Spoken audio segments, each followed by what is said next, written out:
So we're starting to set up. Let's see what's going on, everybody. And I'm going to just do a little bit of introductions here and all of that stuff, as you know. And then we'll get going with your readings. Let's have a look here. So bear with me.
All right, so we're getting set up. Thank you very much. We've already got 2 in the box here.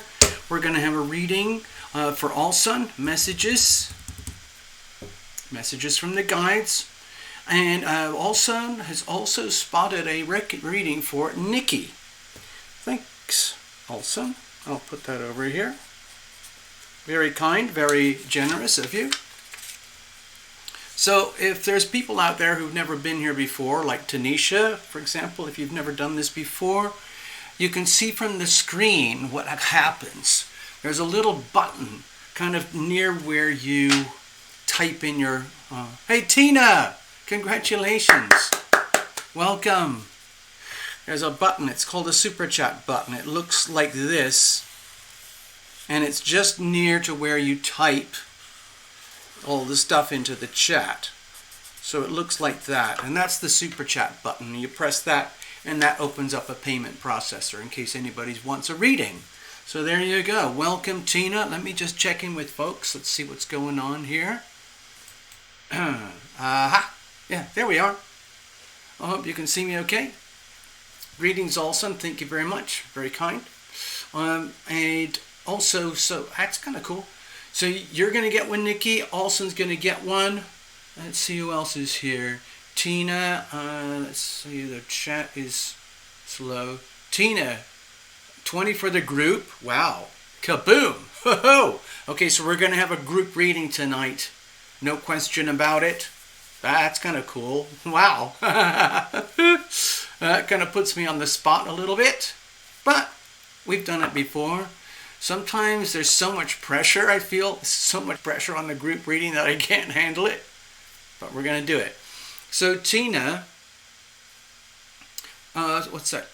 20 for the group reading, and I guess 20 for you? Is that how it's going to go? I mean, I'm fine with that. Either way, I'm going to put a note over here. Hey, Frittily, what's going on? Don't forget to fill us all in about the little critters. It's turning into kind of a sideshow here, actually, with the critters. If anyone's interested, Frittily does have a channel, and Frittily also does readings. There was a time when Frittily used to do Termination after parties on the Sunday nights, but it gets so late that it becomes pretty unworkable. But anyway, thank you, Tina. I see that. So what's happened is there's quite a lot of history now in terms of the storytelling for all the little furry creatures that hang out over with Frittily. So yeah, just fill us in as we need as we go. That'd be great, Frittily. Thank you very much. I know I like to catch whatever glimpses that I can, you know. Okay, so I'll put a couple of post-its out here. Let me go back to the stage for a second. Get on with the work. Yeah. Okay. So let's have a look here. God, you guys are so kind. Thank you. Frittily made peanut butter sandwiches for them. Hey, Path. Good evening. Hello, Path Traveler. So I'm going to put Tina's own personal post-it up here.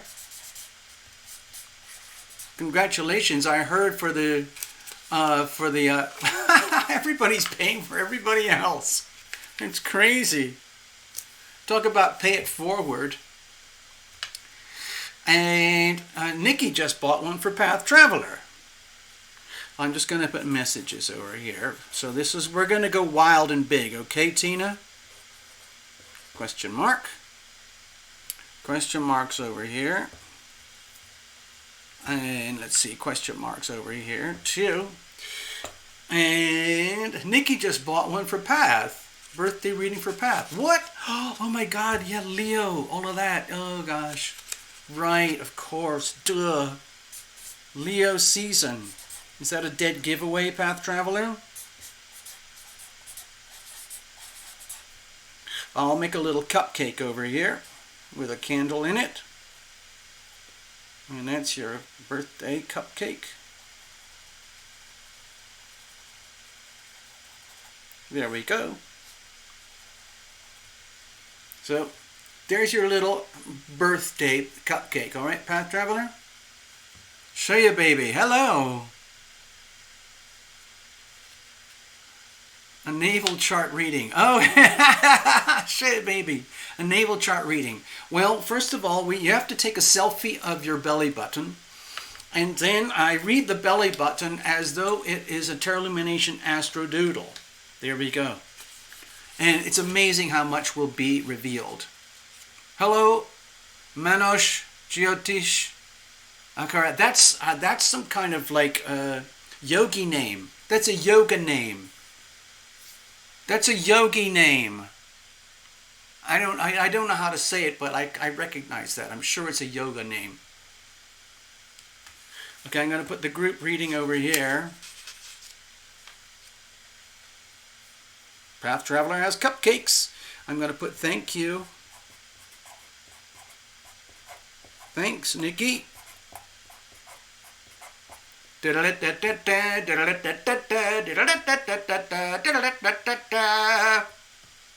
Yep. Oh. So I was thinking, I just had a little bit of a... Hold on, give me a second. Let me finish this over here. Group reading. That's for all of us. That's for everybody who's here tonight. So if you don't want to pay for a reading, you'll still get a reading anyway. Thank you, Tina. Yay. So I'll put that over here.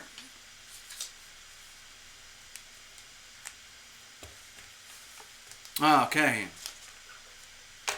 Oh, yes, a birth chart reading. I know what you meant to say, Shia Baby. I know what you meant to say, but I couldn't resist it. The way you typed it in the chat, I just could not resist having a little bit of humor. So anyway, the naval chart reading, as you know, it's a highly sophisticated reading. It's based on a person's navel, which is the pivotal point for the astrodoodle anyway. I'll put this over here. So anyway, as you know, this is the home of the Sunday night world famous Super Chat mini readings, and I'm glad you already understand we're already deep into it here. We are in the vortex right now. It is happening right now. Whew! I know. I get a bit carried away sometimes. So I'm going to put this aside over here. I'm not sure if let me just check the charts again. I kind of have a feeling like I just want to kind of get on with the show tonight instead of and we could talk, on Wednesday, for example, on Wednesday, I can do all these stuff where I go on my big rants about politics and finance and the world and China and, all Bitcoin and gold and all those amazing things. We can talk about that another day. I think tonight we'll just dive straight into the show, okay? I mean, that's why we're here anyway. So, this is... Actually, I better not do... I was going to make some little kind of doodle for a naval reading, but I might get... I don't know, it's a show. This show is, marked and categorized for adults, but I don't even want to take the slightest risks. I was going to make an astrodoodle of a belly button, but I just don't think it's going to actually... It's like one of those kind of jokes that I have a feeling it's going to backfire before I even do it. So I have decided I'm going to stay on the side of caution and just stick to regular old tarot readings, good old-fashioned tarot readings that we've been doing for the last few years. Okay, let me just check up with you guys. Let's have a look. Wow, so we have raccoon stories here tonight and little furry critter stories from Frittily. If anybody wants secondary backup readings, we have a host of readers here already. It's only a small crowd, but we're extremely blessed. Frittily, in case anyone's out there watching who's never done this before, Frittily is a very adept reader. Okay, and Nikki does remote viewing and psychic medium readings. So there. All Sun has this sort of kind of prophetic aura. And let's see who else is here. Tina, I've said hello, Tina. Hello, who else? Who else? Tanisha. I don't know if Tanisha's still here, but if you've never done this before, Tanisha, it's really not that scary. Some people think of this as an investment, especially when we do full blind readings. It's kind of fun, especially if you've never done this before. So Tanisha, if you've never done it before, you can just watch and hang out and see what happens. And if you get scared, it's okay. There's other channels. They'll take your money. They'll tell you stories, all sorts of things. But right now here at Tarot Illumination Sunday Night Live, we're doing Super Chat mini readings. And it's full on. It's in public. And anything goes. Okay? So there you go. Hi Tina. Hi Nikki. Hi All Sun. Hello Path. Hello Frittily. I've said all of those. Hello Manoj. I'm not sure how to say it because it's a yoga name. And I did, several years of really advanced yoga, but I never kind of got into the linguistic stuff. I'm sorry. I just I could make it sound like I knew what I was doing, but I really didn't. And Autism Guru is here. Autism Guru, you were here I think last week or the week before. And as far as I recall, you said you used to have a different screen name. And maybe we would recognize you more by the screen name. But Autism Guru is just fine. It's okay. Autism, yeah. We're special. We're special. If I was a kid today, a little kid today, they would have probably branded me as Asperger's or autistic or something. because I was a very hyper, wild, very, very hard to manage child. Let's put it that way. My dear loving parents, God bless them. They had a very, very challenging time raising their little boy. Okay. Hello, Autism Guru. Wahe Guru, Wahe Guru, yeah. Ad Guru Name, Sad Guru Name, Sab Suri Guru say. I forgot all my chants. I forgot all my guru stuff. Hello, peace, love, magic. Hello, peace, love, magic. She's asking outright, do you see me ever getting married and having children? Thank you. Okay, we'll have a look at that. We'll see what happens. Let's see what the cards say. You never know. All I would ask, hold on, I'm just going to make that post-it note. I got to make a magic post-it note for Peace, Love, Magic.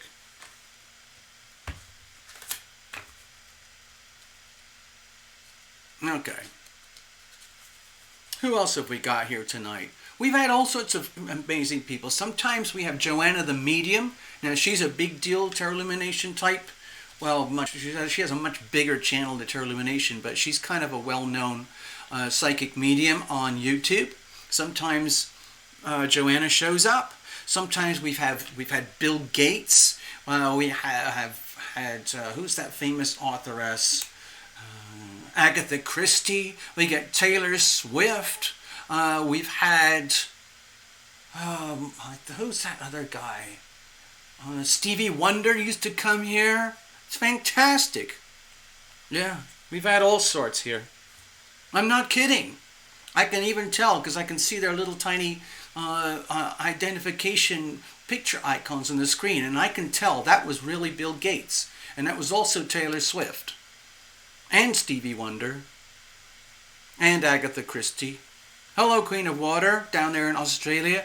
Hey, Queen of Water, aren't you down in Australia? Hold on, give me a second. Give me a second. I need to talk with you. Peace, love, magic. Okay, that looks like a t-shirt. I think that should be a t-shirt. You should have your own t-shirt. Okay. Let's have a look. Hello, peace, love, magic. Married with children? Big question mark. Married with children? Question marks. Okay. Hey, Queen of Water, as far as I recall, you're over there in Australia, in the Melbourne area, is that correct? Over here. So if I recall, now, right, okay, here we are tonight. Here, I'll do the American stuff first. Okay, we know Path Travelers over here. Love Tribers over here. Tarot Illumination is hanging out with Love Triber right here, broadcasting around the world from sunny Las Vegas. Okay, I don't know where Tanisha Hill is. Nikki's up here in Bronxville. Alston's over there in Pennsylvania. And I think that, Frittily, I know you're right here somewhere. Path Travelers over here. Let's have a look. Now, who else is there? Let me just check. I want to check a couple of things. I love knowing. Autism Guru, where are you? And where is Shia Baby? And where is Menosh? I'm very curious if you want to type it on the screens. But as far as I recall, Queen of Water is over here, way over here, around the Melbourne area. Can you see that? There's Melbourne right there. And Melbourne is having a really tough time now with the China virus lockdowns. It's really bad over there right now. And you already had a really hideous time with all the hideous fires. I get it. I have some, of course, loved ones in New Zealand, but they're very lucky. They've managed to contain it. They're doing pretty well. Shia Baby's over there in Maryland. Let's have a look. There's Shia Baby over there. Olson and Nikki are over in New York. Let's have a look. Peace, love, magic. You do have your own brand. Own brand of what? Wait a minute. Where did I see that? I do have my... Wait a minute. You said you're in Las Vegas? Another Las Vegas person. Wait a minute. Maybe I got mixed up. Oh, anyway. There we go. Ah, okay.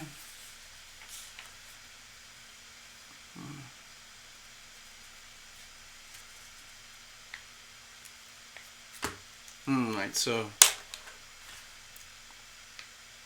thank you so much. All right, let's have a look at this thing over here. Something happened with my chat. Okay, there it is.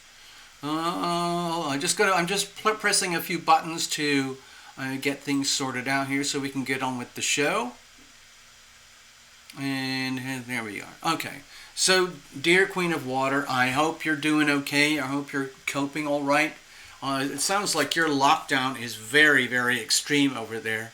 I've seen it on some of the news feeds here in America. You know, it's just looks pretty, frankly, scary. Yeah, frankly.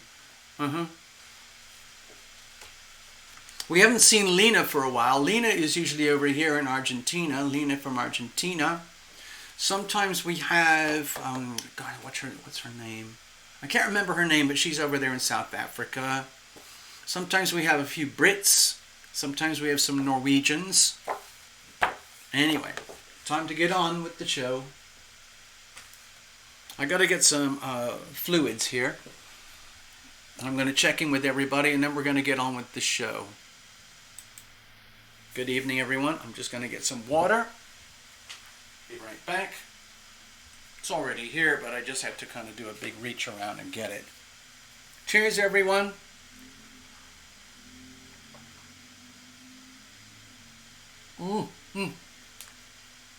It's thirsty work. This is very, very thirsty work. Okay. All right, so let's get back. I just said hello. I got so much stuff going on in here at the moment. I just don't know what to do with it all. And it's like this. A lot of people have been sort of asking me questions like, are you feeling this? Are you feeling that? Or whatever. Frankly, you know what I do? I almost always blame it on the planets. I take full responsibility for being myself. And I do my homework with my own astrodoodles. I check everything out. And when I'm feeling this or that, I can usually find an excuse or an explanation, if you want to use a more professional, neutral word. I can find an explanation in the planets. And that gives me a kind of an okay feeling like, oh, it's okay. No wonder I'm feeling maniacally depressed, or no wonder I'm feeling outraged or angry or confused or deliriously, insanely happy for no reason. I can find a place on the planets on my chart that will show me, and I can prove it. There you go. Not everybody can do that. Gabby girl! Hey Gabby girl, what's it like in Chicago right now? No.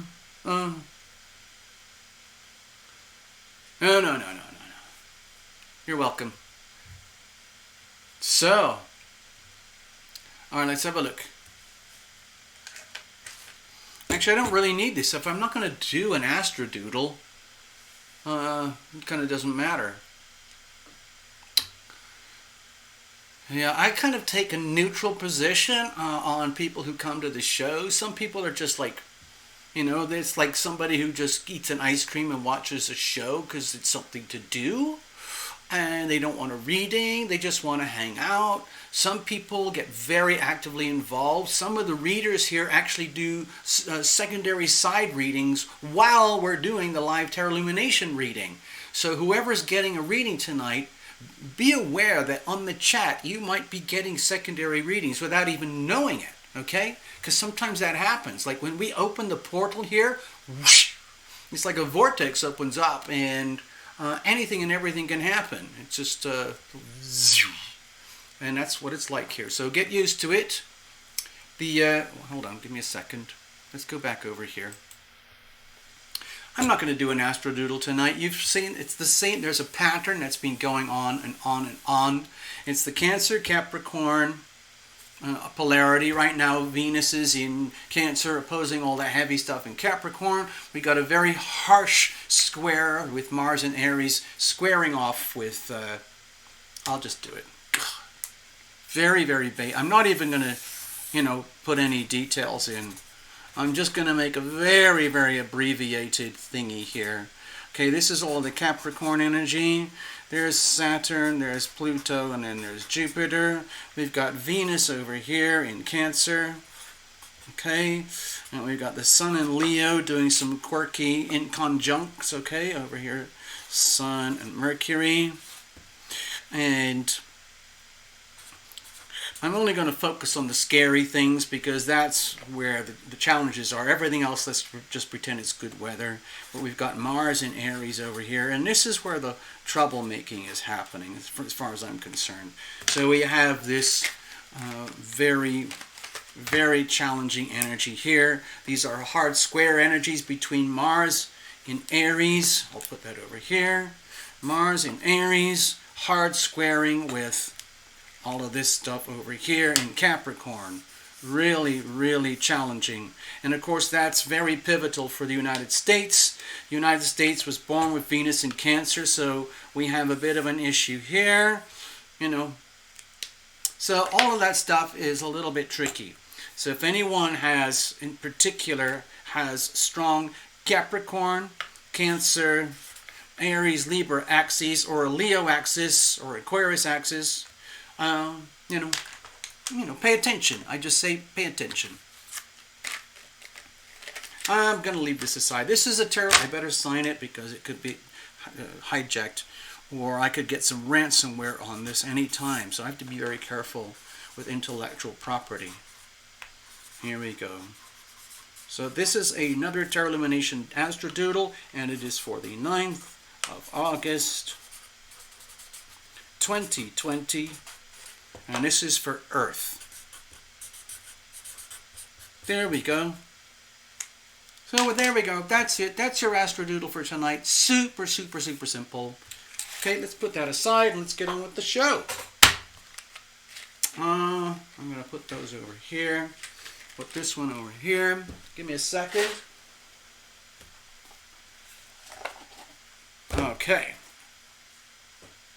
Going to be bold tonight. I think I'm going to be bold. Tuck this over here. Let's see what everyone's doing. Right, so cards are well shuffled in advance, as you know, but I go to the last second so that you're a witness. No jumpers, no flyers, no reversals. I'm not doing any oracles. I have a very, very simple, very small spread. Peace, Love, Magic is 14 inches. Aquarian. How cute. How cute. Yeah. Yeah. All right. Yeah, so what I was trying to get back to was Gabby Girl's comment there. Whoever can show up, anyone can show up. Anyone's welcome here, even if it's Bill Gates. I mean, it would be great if he donated like huge piles of money unconditionally, and I didn't have to do any virus laboratory tests. I'd be very happy with that. But if we get some hostiles, then I have learned the technique how to delete and block. So I'm not worried too much. Hello, Casey. Casey, from your picture, all I can see, it looks like you're standing next to a large baseball or a tennis fence or something, or a volleyball net or something. But you look very tiny. I can't even tell if you're a boy or a girl. All right, let's have a look. First up, we got All Sun, people. Brace yourself, All Sun. You never know what's going to happen. You know it. You know the routine. So I'll put this over here. I'm going to put this over here. It's All Sun's reading. And then we're going to do Nikki. Then we got Tina who's tuning up. One thing I've noticed, I have to say something, that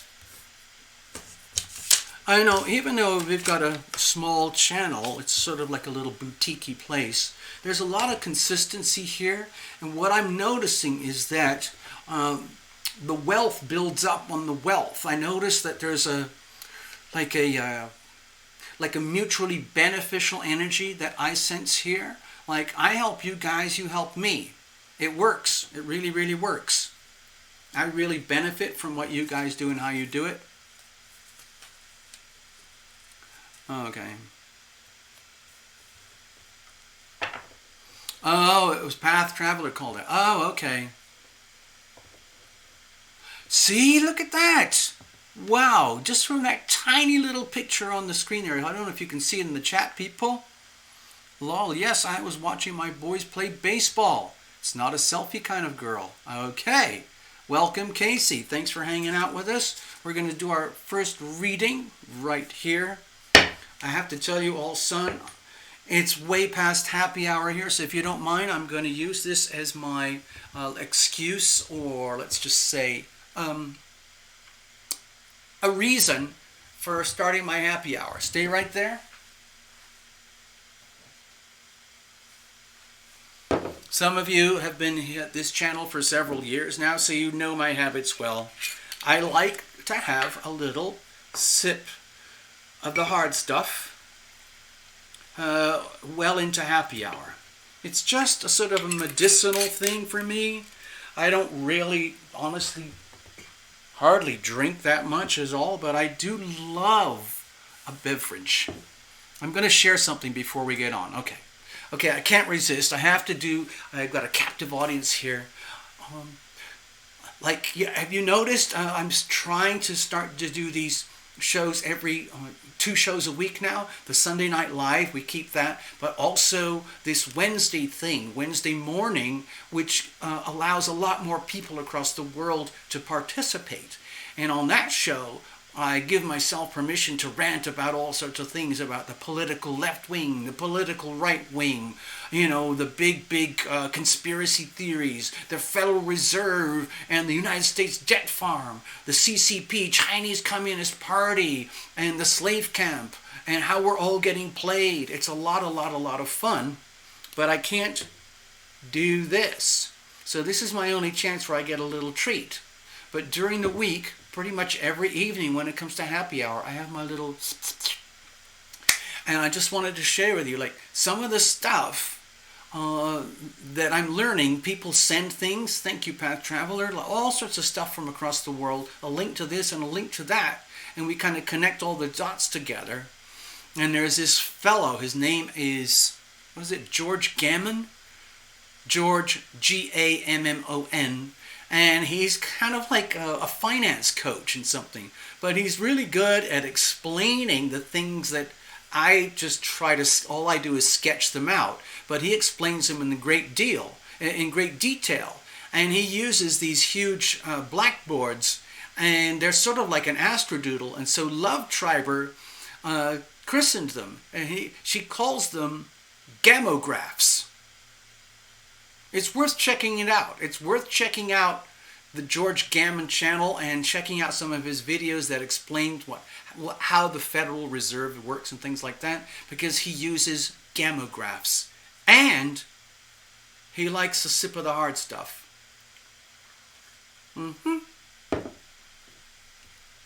Hey, Robin, greetings. Good evening. So, let's get on with it. All right. There we go. Now, I just sipped this, right? Okay? Here we go. So first up, dear all son, brace yourself. You know what to do. Goggles on, gloves on, hazmat suit, everything. You might want to strap yourself in. Just make sure you're wearing very, very strong sunglasses with polarized lenses. Really, really helps. And bottled water.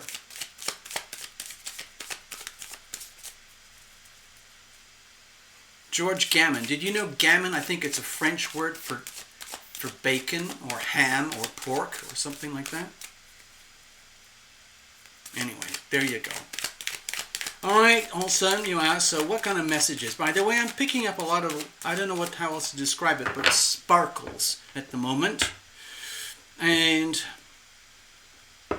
it seems to me, it's sort of like, it feels like a sort of energy of, this is going to sound very strange also, but it feels to me like you've got this aura of like a little kid who just got their first magician's cape playset kit with a magic wand and a magic hat. And it's kind of like got this turquoise sparkles to it, and it makes you feel like a magician. So I'm picking up a little bit of that over here in case you have a little sort of, what do they call it, inner child that is feeling very bright and sparkly at the moment. And if you ever played dress up and magic and you ever tried to be a magician when you were a little kid, that would explain the things that I'm sensing here right now. Anyway, you don't have to answer any of that. I'm just going to do your reading here. Messages from your guides. Let's have a look. You've got yours, I've got mine, we've all got our own. Here's the situation. Here's the challenges. Here's how we're going to handle it. And let's have a look at the pervasive weather. As you know, I'm going to refer to, when I call it the weather, I'm referring to this. Okay? So this is for the whole earth, and it affects all of us. But depending how it sits in your chart, it could be anything like this. Okay? Say something like that. Now, if this was an actual navel reading, it would be pivoted around here. This would be the navel. Okay? That is the navel. These are very, very, very expensive, rare readings. I hardly ever do them, but somebody asked about one tonight, a navel reading, and we use the navel as the epicenter. Okay. Sarah Nova, you're late. Sarah Nova, you're late. I don't know what to say. I don't know what to say.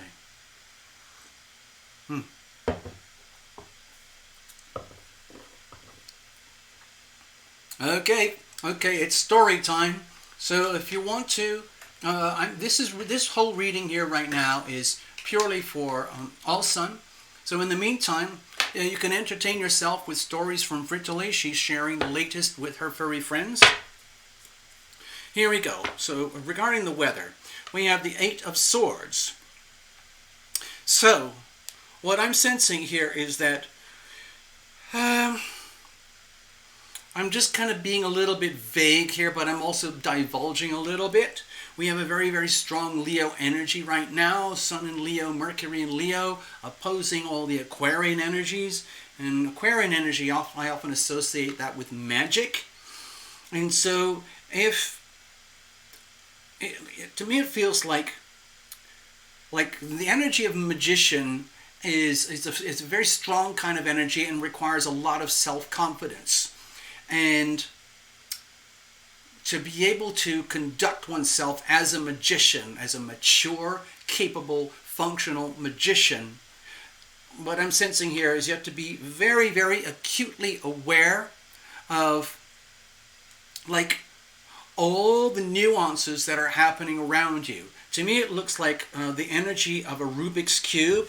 It looks to me like the more challenging things that are, the more that things become challenging for you in your life, in your world right now, the more sparkly that you are becoming. I don't know how else to describe it. The more and more you are radiating like the sparkles of a kid who wears a magician's cape. That's the only way I know how to describe it. And it's a lively, fun, confident energy. But all I'm suggesting here is that it looks to me it's like a little bit of a reaction to a lot of very, very, let's say, small but very, very challenging energies that might be coming at you from the other side. Remember, the Leo energy is heavily polarized to the Aquarian energy right now, and sometimes for a lot of people, when they go through their yearly half transit, when they get to that point of opposition, they can feel empowered, enlightened. They can feel all lit up because you're at the point of maximum polarity, but sometimes that can also show up like as little, you know, when you do those things in a mirror. Hold on, look at this. So, you know, everybody goes through this every year. When you go through the period of opposition, solar opposition, it can feel challenging. And some people don't like that. So what we do is we can tend to sort of fluff ourselves up to meet the challenge. Instead of like staying neutral and just trying to read the challenge. So what I'm sensing here with the Eight of Swords is be aware that there's a lot of what I would call the energy of like multiple little challenges that are coming at you right now, almost like a little meteor shower, like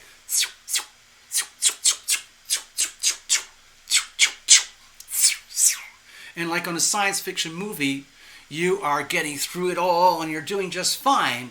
But it can be quite demanding. And all I'm suggesting with the Eight of Swords is like really pay attention, and don't disregard them. Don't treat that as the enemy. Don't treat that as hostile. And just treat it as like information, experience, knowledge, reflection, perhaps from other people, other situations, the news, energy that's outside of you coming at you, okay? That's what I'm sensing here. And it's very important to be alert and kind of, it's kind of like a science fiction movie storyline where you have to be very respectful of the energies that are coming at you, that are being reflected back to you. And don't try and be hostile towards it. Just deal with it, live through it, and this too shall pass. Okay? Let's see. Okay. I guess all I'm saying here is that there's like multiple little Rubik's cubes being thrown at you, and please be aware, be careful. You can handle it. You can handle it also, and that's not the issue. Just be aware that that's out there. You don't want to get caught off guard. What's the situation? Let's have a look. Knave of Coins. Okay, so this is a very sweet, kind energy here. To me, it's an indication that you are literally doing everything that you can, the very best you can, to present yourself in the most authentic, honest, reliable manner possible. Because you have good intentions. And with the coins energy here, pentacles, it's the energy that actions speak louder than words. So it kind of doesn't matter what you say or how you say things or how you might want to present yourself publicly or to your loved ones or however. It's more about your actions. How are your actions speaking for you? Be very aware that you are being perceived through your actions rather than how you might choose to present yourself. Okay, for example, if you are deliberately, let's say, tuning into your like sort of magical type of aura as a way to, let's say, create definition, to me that would be like an energy that you're like trying to create, and that's fine, nothing wrong with that, because everybody has to have an ego, everybody has to be conscious of the energy that they're radiating outwards to the world, but be aware that you're being observed for your actions rather than how you present yourself to be as how you think you are and how you want other people to be. Your actions are speaking for you, and so just be aware of that. Luckily, the intentions are good. It looks to me like your intentions are sweet, innocent, good, and wholesome, and all you want is the best. But there might be a discrepancy between how you feel you are presenting yourself, how you feel you are being seen, rather in comparison to how you are actually presenting yourself through actions and how people are actually perceiving you through your actions. Okay, so what's the challenge here? The Eight of Cups. Okay, it looks to me like this honestly feels like between a rock and a hard place type of energy, where like I sense big question marks, like where am I supposed to expend my energy? I am a deeply loving person. I'm a deeply caring person. I really, truly have the best of intentions. And I have shared love, given love, offered love. I have received love, enjoyed love, all of that. And yet, I feel this is all in question. It's all in question. So this, remember also, and this is fear. What I'm sensing here is fear. Does anybody really understand me? Does anybody truly get who I am? I am loving and I am loved. And yet here I am. I'm feeling like, okay, well, maybe I am sometimes walking through a desert, and sometimes I do have to, put on my magician's cloak and my magician's robe. And I am still going to go forward with my best of intentions, but sometimes I wonder, like, if anybody gets it. Does anybody really love me? Does anybody truly understand? Have I just squandered all this? Is it all history? Will I ever be loving and be loved again? I don't know. It's just a fear, okay? Anyway, how are we going to deal with this moving forward? The King of Cups. Okay. So to me, this looks like a kind of a responsibility card. I think this is relating very much to the Capricorn aspect of your chart, wherever that is, whatever the degrees are, whatever kind of aspects you've got, or planets or not. I'm not really concerned about the details of it, but what I'm sensing here is that with the King of Cups, the way to deal with your situation, what to me looks like here is a very deep internal kind of dilemma about self with self, how you are perceived by others and how others perceive you, and what is the discrepancy here. And when you have this Leo-Aquarius polarity, because most people here, I believe, are aware that you're an Aquarius sun sign person, and we're traveling through the Leo season, so that by definition puts you in a state of maximum polarity. And so with the King of Cups, my feeling here is that the way to handle the situation is accept the messages that are coming to you, accept and understand the emotional content, the emotional meaning of how you are loving and how you are loved. Like, have a look around you. Who loves you? Okay? Obviously, love thyself. Have a look around you. Who loves you? Who does not love you? And seriously ponder, why is this so? For better or for worse? For all the love you've shared, all the love that has been lost, and then take full responsibility for that. In other words, I am the master of my own destiny. I am the master of my heart center, my soul center. I take full responsibility for the things that are not working in my life, in my love life, in my missions, my goals, my desires. I am part of my own equation here. I have to accept that. At the same time, I'm fully capable of basically wearing the crown of royalty, carrying the energy of the King of Cups. But it's a very majestic card. But to me, it feels like it's time to rise up and take on the mantle of the heavy crown of ownership, of deep soul, heart-centered energy, where it's a maturity. Okay, hold on, I'll just check in with you. To me, it feels like the King of Cups is basically in a very kind, very solid, generous kind of way saying, awesome. And pretend I'm let's just pretend Terra Illumination is like a collection of some of your messengers or something, from your guides. And what your guides are trying to tell you is, awesome, we love you very much. Okay, that's not the issue. Awesome, we know you have a lot of challenges and issues deep down in here personally. We know that you are loving. We know that you are loved, okay? We understand that you might go through periods of deep self-doubt and puzzling, like, why doesn't it work out the way that I wanted to? And then the guides are saying, well, it's really kind of not all about you. It's all about, like, what you do. Love is as love does. Go back to the little knave of coins. And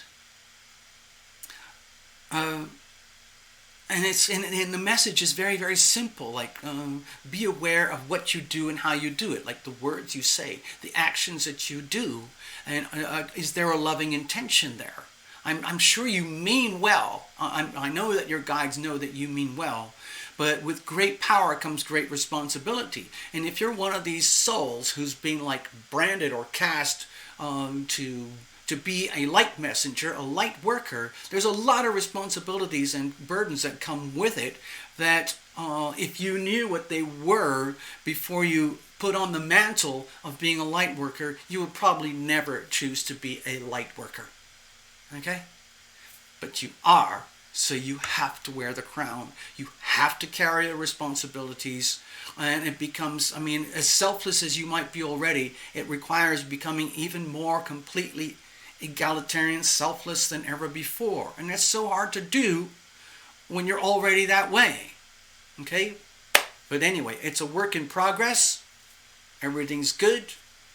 King of Cups is basically saying, you can do this, wear the crown. Sometimes the crown is very, very heavy. Sometimes you hear things, learn things, discover things that you wish you didn't. But you need to know. All right, that's the message. I hope that helps you all, son. That was coming from way, way out there. Way, way out there. And we're bringing it down here to earth for you. All right, so I hope that helped you. Hello, Rhonda M. Actually, Rhonda M., you were here earlier. I think it was last week. Or was it Wednesday? I can't remember. Anyway, let's just shuffle it up. Next up, we have Nikki. Let's have a look, Nikki. What's going on? By the way, everybody who's here, if you don't know Nikki, Nikki is a highly capable professional psychic medium. And every now and again, she just happens to do her remote viewing. And if you've never had the experience of remote viewing and shared that or had a remote viewer interact with you in your life, I can tell you it is quite a profound experience. Okay? It's all part of the same energy field. It's just a different way that the energy works with different people. Like some of the tarot readers have certain ways, some of the astrologers, some of the psychics, some of the mediums, they're all there to do their thing. But at the very pure levels at which Nikki operates, some people call it remote viewing. Okay? Okay? Thank you all, son. I thank you very, very much. You're very kind. Cheers. Mm-hmm.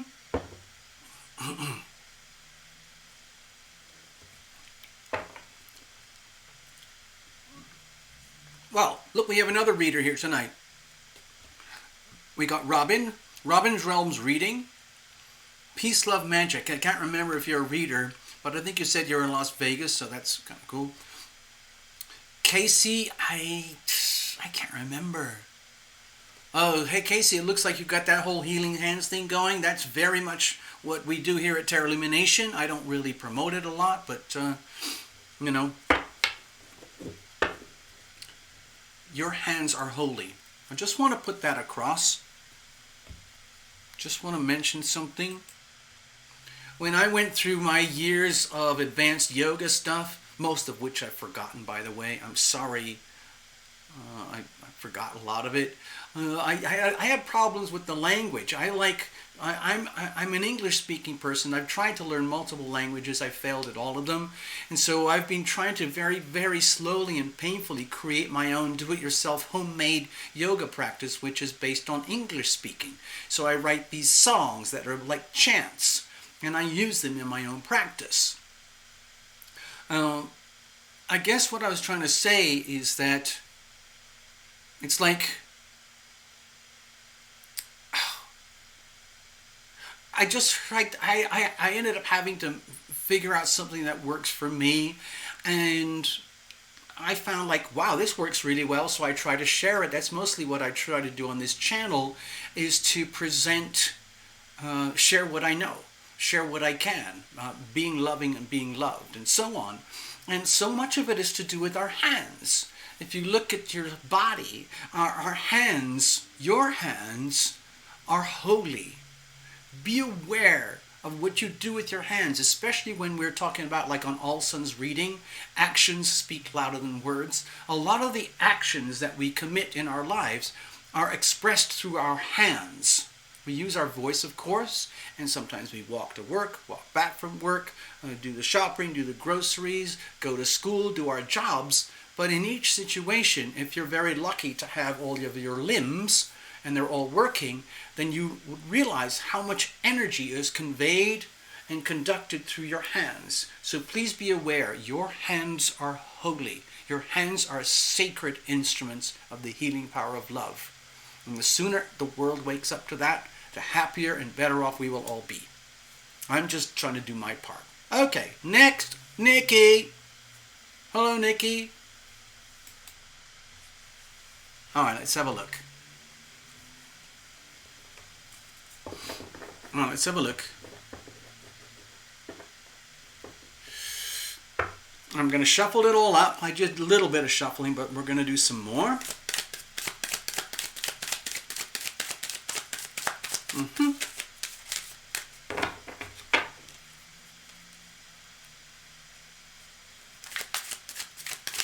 Another one of those things about remote viewing, it is not necessarily time contingent. Sometimes it can be like remote viewing into what you would call like the future. Okay? So it's like a combination of mediumship, psychic readings, and remote viewing. So Nikki is kind of one of those people, in case anyone's interested. Robin, I believe, does more like spiritual card readings, like tarot. Alson has more of like a prophetic type of aura for his readings.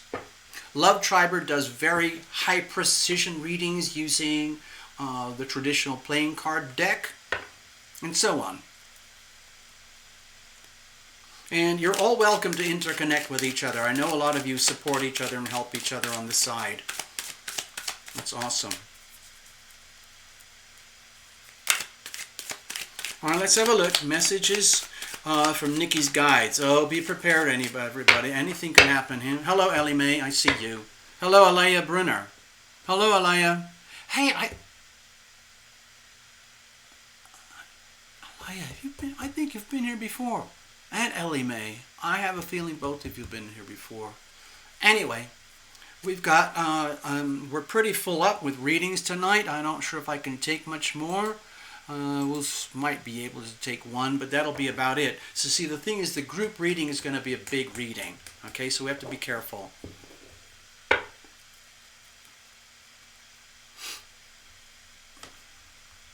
Where can you find Nikki? Best thing to do, because I have to be careful about what we do live on the show. Best thing, Ellie Mae, if you want to get in touch with Nikki about some remote viewing or something, what you could do is go to tarotlumination.com, okay, and go to the connect section and shoot me an email, and I will connect you with Nikki, okay? That's probably the most like professional way to do this, okay? Did you hear that, Ellie Mae? Oh, Alaya Brunner, that's your first time here? Oh, well, hang out. Just enjoy the show. Some people watch this stuff on their big screen TVs. It's freaky, I know. Thank you for dropping in, Alaya.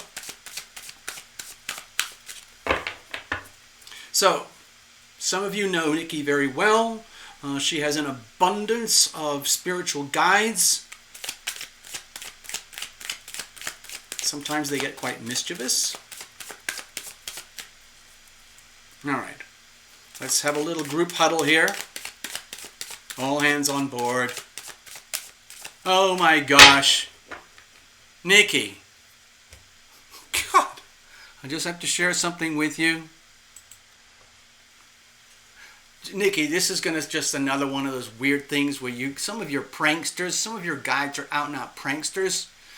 And I was just trying to get into the groove, getting set up for your reading. And one of the jokers there, I could feel it. He literally tried to put his hands in the middle of the deck while I was shuffling and jumbled it all up, like he just wanted to shuffle. Like if Terra Illumination is doing this, he wanted to go like that, just to see what would happen. Okay? And now what I'm sensing is that he's trying to be Terra Illumination. It's like, I'm here, and he's pretending he's right there. He's not pretending. He's just like, he's over here. Like, hello. And another one, hello. Okay, so if that means anything to you, Nikki, that's what I'm sensing here already. God bless your guides. Thank you very much. I know some of your guides are serious, but you've made it very clear, and everybody now knows that you have at least one prankster over there.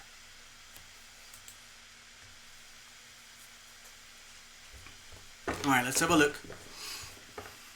You're very lucky to have that, Nikki, you know, because it keeps life fun. It makes sure that you're never going to have a dull moment. Never, never, never a dull moment. All right, let's have a look. What kind of messages do we have for Nikki? And thanks for Allsun. Thank you, Allsun, who sponsored this reading for Nikki. Very kind.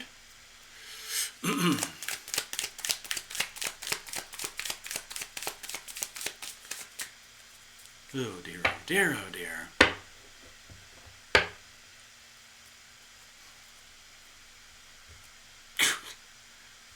This pranking stuff, seriously.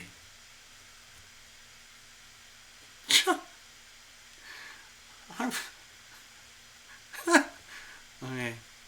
Anyway, I'm trying to be serious, Nikki, right now because your pranksters are really pranking. I've been feeling this thing, the things that I just described to you, where they're trying to like replicate Terra Illumination, like here, here, here. They're also trying to do this thing. I used to do this just for silly pranks myself, where they stick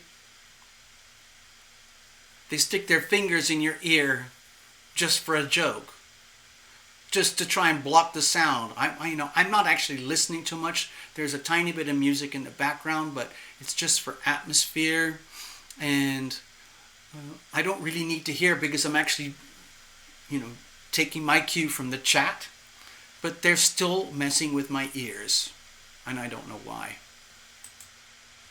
Okay. All right, let's have a look. Cards are very well shuffled. Actually, I'm just going to do it one more time again. I just want to be extra sure in case I goofed up.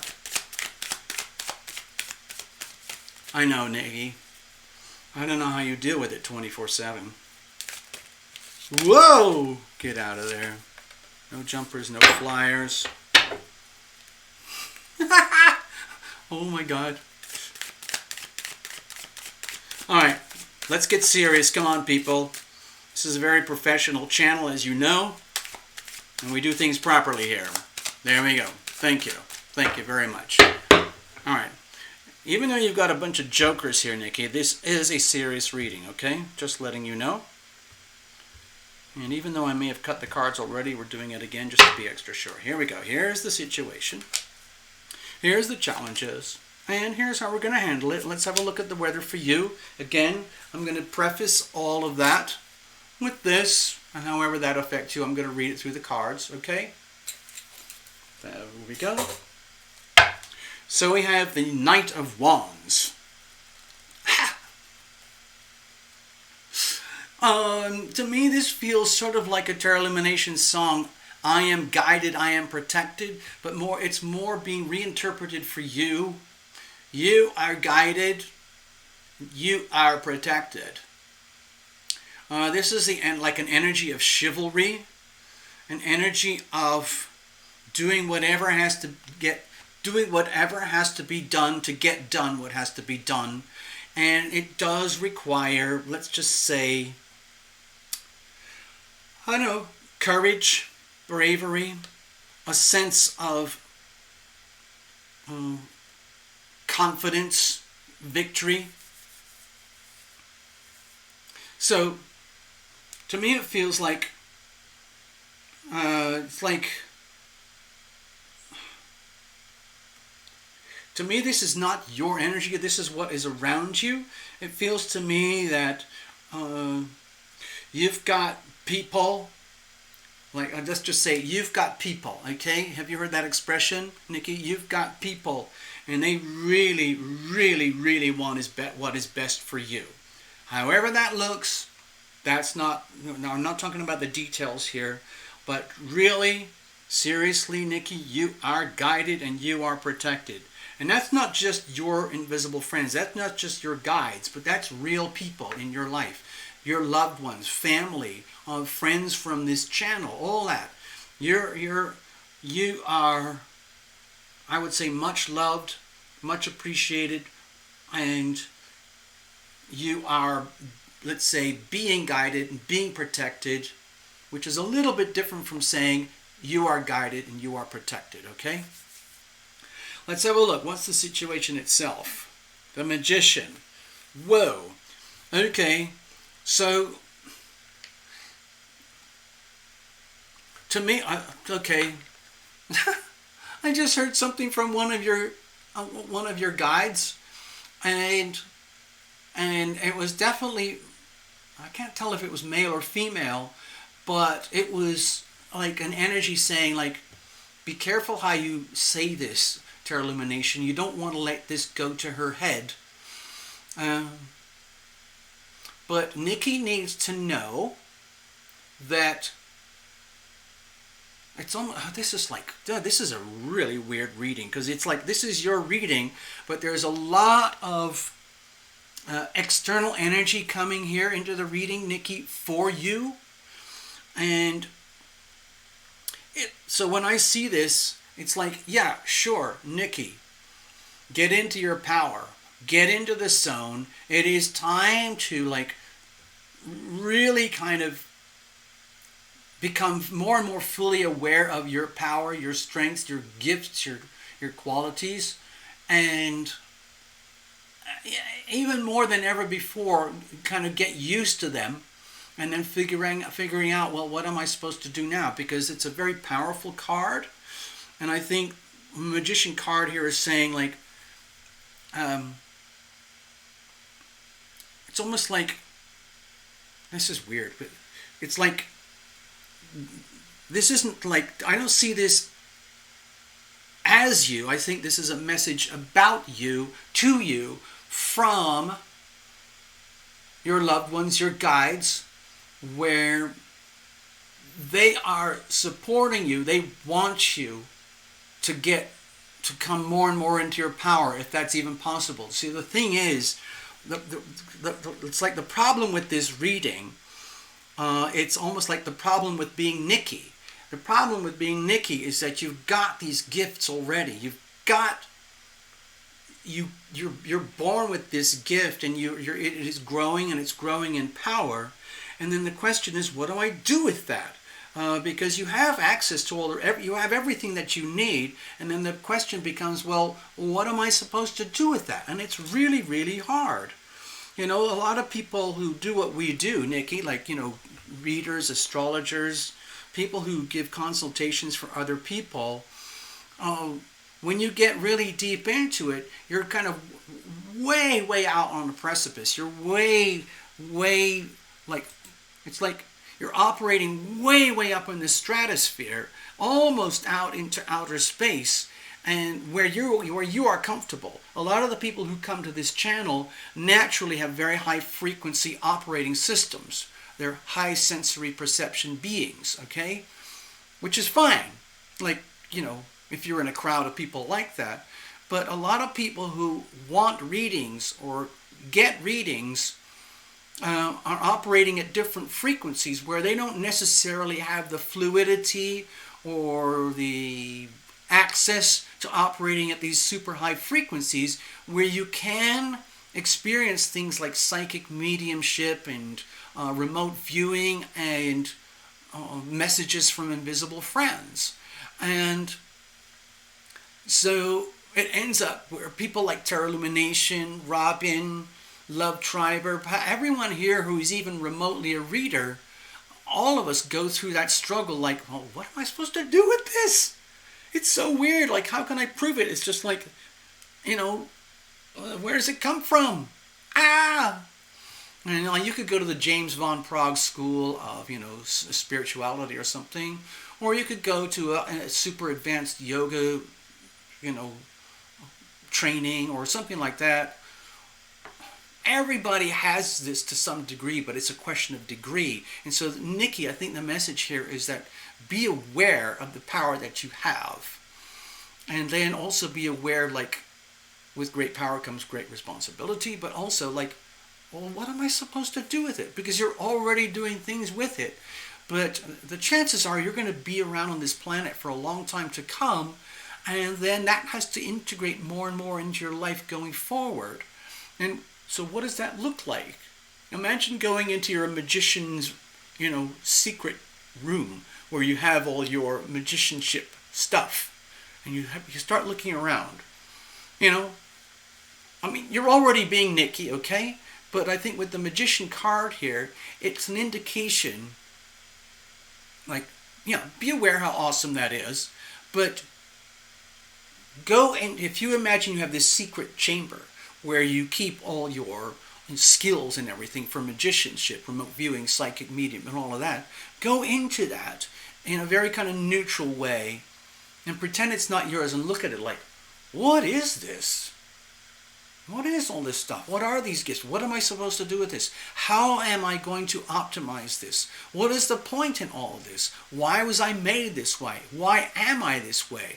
Why do I attract the people that I attract? Am I supposed to help people? Am I supposed to serve? Am I supposed to whatever it is, okay? So it looks to me like a self-examination type of energy here, okay?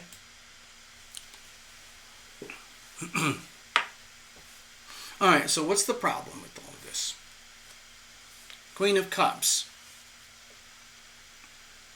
Okay, so maybe you're having doubts of your femininity, of your womanhood, of your ability to love and be loved. Okay, so this is awesome. Don't worry about this. You are guided. You are protected. Yes, you have rare gifts and skills, and that's amazing. And there might be issues like, okay, thinking long term, what am I supposed to do with this? How am I supposed to be? How am I actually supposed to do that? But deep down, there is the woman. There is Nikki, the woman. And there's this, amazing woman here. But there's like, it's almost like a disease in America, or especially all over the world, where, you might have doubt about your girl power, about your femininity, about your ability to be truly loved in the way that you truly deserve to be loved. Like, where is that? Is that ever going to happen? Am I ever going to have the chance to be loved as the woman that I believe I am, as opposed to the magician that people see in me, or the crusader energy that surrounds me and protects me? It's almost like this awkward, it's like an awkward thing. It's great to be this kind of Nikki and everything, and I'm really, really grateful, and I've got friends and people who understand me, and I can hang out on this channel, and I understand the people, they understand me. But what about me, the girl? What about me, the little girl? What about the girl who just wants to be the girl? Is that ever possible for me to, instead of, I am guided, I am protected, you are guided, you are protected, like, am I loved? Am I loving? Am I loved? Is it happening on the way that I really believe is right for me? Huge doubt here, huge question marks going on. And I would imagine that you could be like the embodiment of womanhood right now on earth. Every woman on earth, I believe, has a moment of doubt where she doubts her femininity, her womanhood, her beauty, her desirability, her ability to love, her ability to be loved. Just even a fragmentary moment of doubt can send a woman into deep, shuddering just the energy just crumbles. It's awful. It's not the end of the world, Nikki. All I'm suggesting is that these are quite extreme energies here. So how are we going to deal with that? Because obviously you are loving and you are loved, but the question is, it's a perception thing. does that work for you, the person that you see in the mirror? In other words, you could go to your secret magic chamber and you could see, like, okay, I can do that. I am a magician. I am a remote. I am all these things. I'm very capable. I have a life. I'm gonna do amazing things. I'm going to do this and I'm going to do that and start new life here, new life there. I'm going to go through the next few years with adjusting to all the new vibes and energies of the planets, and it's fine. I can handle that. But what about me? What about me?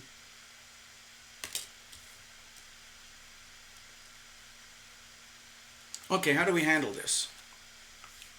Ace of Wands. Okay, this almost feels like basically like, screw this, I'm just going to go for it type of energy. It's the Ace of Wands. This is a card of sacred opportunity, new starts and new beginnings. So, my feeling is like, this is kind of like a card of take up the, you know how we were just doing a reading for Olsen about the magician's cloak? It's time, I'm not saying to do it right now, but it's something to think about, Nikki. Start considering yourself as like, this is just how you are. You're just this awesome person. You are guided. You are protected. It's almost like even if you do screw up, you'll be okay because your guides will come in and protect you. You are fiercely protected and you are loved. Okay, no question about it. Even if you might have doubts, okay, how it actually works out for you personally, the way you would like it. Okay, so with the Ace of Wands, to me it feels like it's like a really bold energy where your guides are but kind of telling you like, okay, I think quite a few people know here that you're a Sagittarian sun. And so Sagittarians are often known for being optimistic, bold. They seem to know stuff that we don't. Okay? They have the courage to go off, exploring, learning, and then whatever they learn, they kind of want to share. Like, hey, everybody, did you know? Blah, blah, blah, blah, blah. I just found out, blah, blah, blah.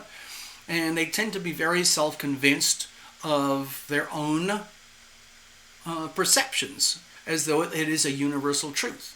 So what I'm suggesting here is give yourself a little bit of permission to, let's just say, okay, how can I say this? Sagittarians typically don't doubt themselves, okay? They might go through a moment of doubt or self-doubt or whatever, which is understandable, but they typically bounce back. They're really good at bouncing back, finding the fun, finding the opportunity, looking for the goodness, bringing in the light, bringing in the benevolence. And so that's natural for you anyway. And that's like part of your gift. So when I see the Ace of Wands here to how to handle your situation, I'm not saying this is necessarily messages from your guides, but it is, but it's a very kind of like subtle. It's what they're telling me is like, please be very careful, TL, in how you deliver these messages tonight. Okay, just be, okay, because it's kind of a strong energy, but she needs to know. So with the Ace of Wands, to me it feels like you can't afford to be shy. Even though Sagittarians are typically not shy, they'll happily just open the door, walk in the room, and say whatever they have to say, and then walk out. And if people don't like that, who cares? But to me, with the Ace of Wands, it's really a sign of encouragement to, I guess, be more bold, to be more brave, be more, even more, if you're already confident, to become even more confident, more self-assured that let's just say you're on path, okay, you're on the right path, you've got these gifts, you've got a life. It could be this, however it manifests, like, just like Tarot Illumination. Like when I'm not doing this channel, I could be at the grocery store or the liquor store or something. Or I could be watching Netflix. I don't sit here 24/7 doing this. I would just explode. So you don't have to do that either, but you have to be aware of the gifts that you have, and it's time to, like, I'm not saying time to get into it more, but just let it flow more naturally in such a way that you don't ever have to doubt yourself. Like, obviously, the way you might express, for example, like in a reading or in a relationship or in a day-to-day encounter with, like the grocery clerk or just doing chores, it's like, give yourself permission to sort of walk. I would say walk with more, like, what's that song? Hold your head high, hold your head high. There's a very, very old song when I was a tiny kid, and the chorus line was, walk tall, walk straight, and look the world right in the eye. That's what my mama told me when I was about knee high. She said, son, be a proud and hold your head up high. Walk tall, walk high, look the world right in the eye. Just face it, like walk right into it. Yes, there's a lot of scary, scary stuff happening on the planet right now. This is monumental, historic stuff, okay? I've been going on about it for years, and we're in the thick of it right now. So, despite how scary it is, despite how much you might doubt yourself, okay, as the girl, as the inner child, every woman suffers that to some degree.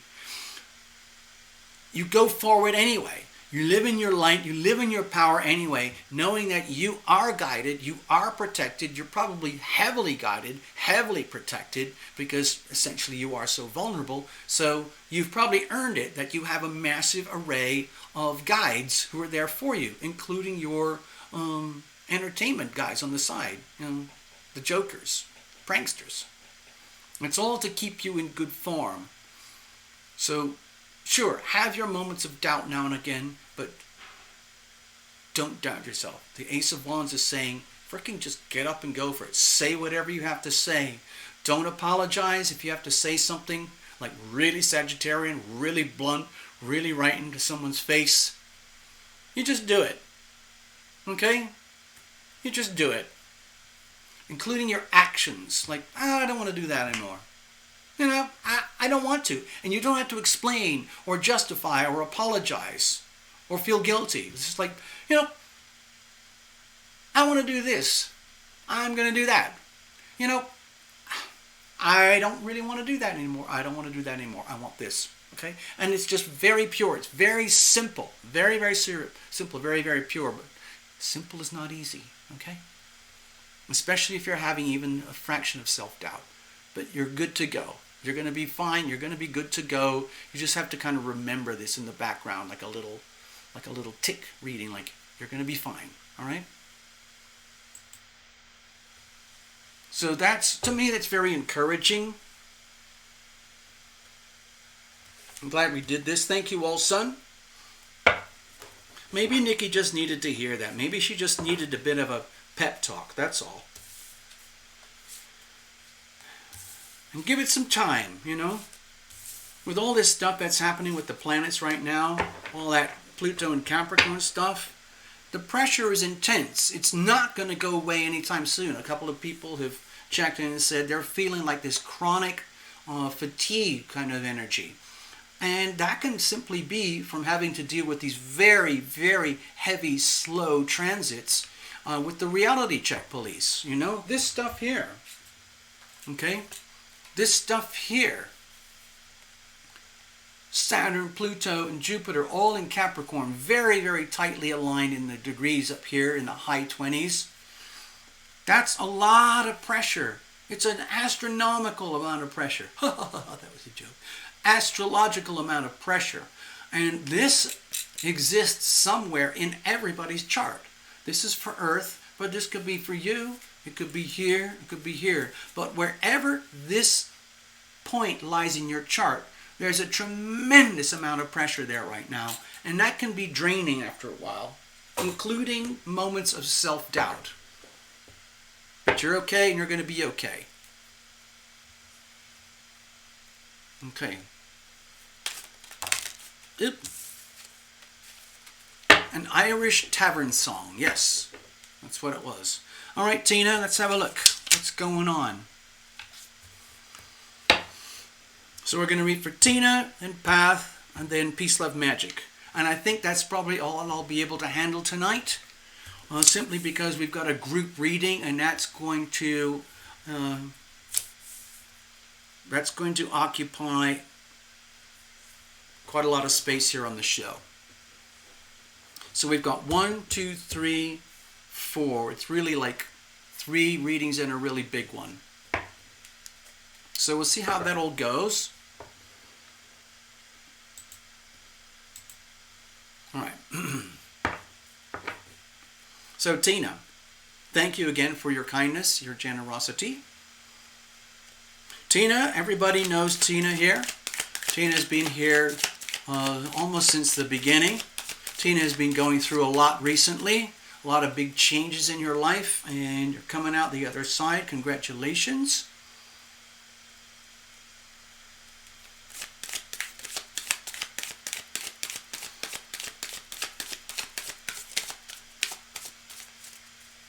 Tina is one of these people. I don't think it's just this channel, but I think it's just Tina in general is one of these people who's made a decision to really take charge of her life and to live it to the fullest, where the deep heart journey and the call of spirit is more important than like the mechanical day-to-day, let's say, trivialities of life, which it's very easy to get locked in and stuck in on, expectations and things like that. Tina has done a lot of homework on herself, with readings and studying astrology, to get to the point where she is very good at navigating through the ups and downs of all like the astrological weather patterns. So it's like being a very good surfer. Like if we were talking about surfing, Tina would be a really an exceptional surfer who's getting to be really good at not just riding a wave, but getting back in again, especially if you've had a crash, still being able to get back in and ride the wave, okay? Oh, I like doing the group readings, Tina, don't worry. But with the group reading, I don't really want to take on too many more personal readings tonight. That's all I was trying to hint at, in case somebody wanted to book something.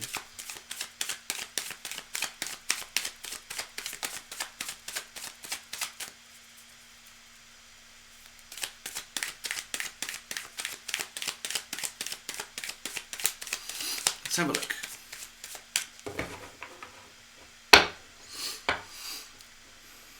So, Tina, I think, are you relocated? Are you over there in Houston? Let's have a look. All right, let's have a look. What's going on, Tina? Personal messages, these are.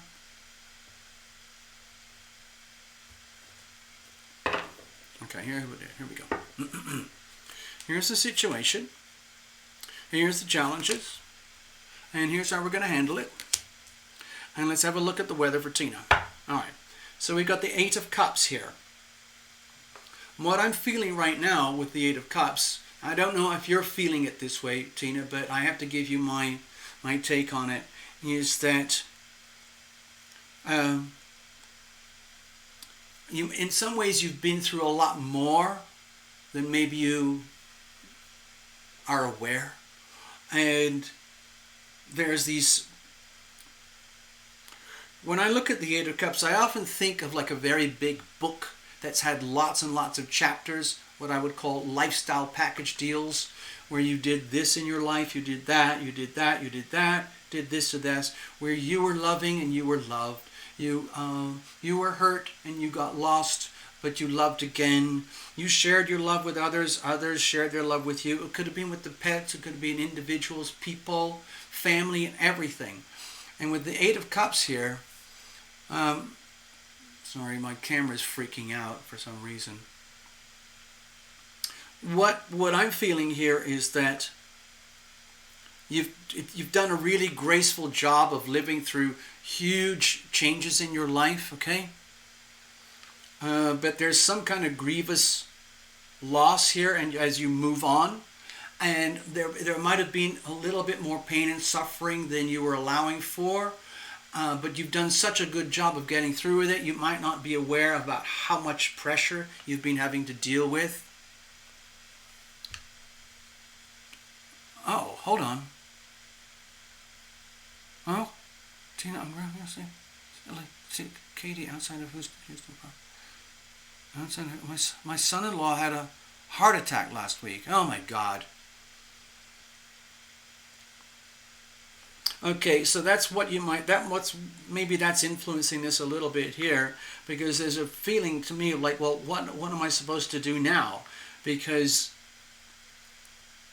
with the Eight of Cups, there's this sort of history, and saying goodbye to history. When I've had this happen in my own life, it's like I'm having to say goodbye to things, situation, people, history, lifestyle package deals where I've been very deeply engaged, loving and loved, and yet time moves on.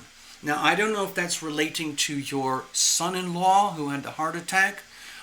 Maybe they're going to be fine. Maybe the heart attack is just a wake-up call. Maybe it's simply to do with the intense pressures that are going on with people, okay, right now. And maybe he suffered accordingly. I've been in hospital for heart attacks a couple of times, several times, so I understand.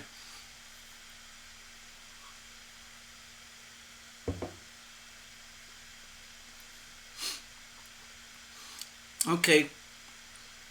Now, I don't know if this is going to be about your son-in-law. I'm just trying to do this for you, Tina. But if your son-in-law comes up in this, we'll see. Let's have a look. What's the situation? The Five of Cups. Okay. Well, let's just put it out there. Maybe the situation is much heavier and much more serious than anybody really wants to admit or anybody wants to talk about.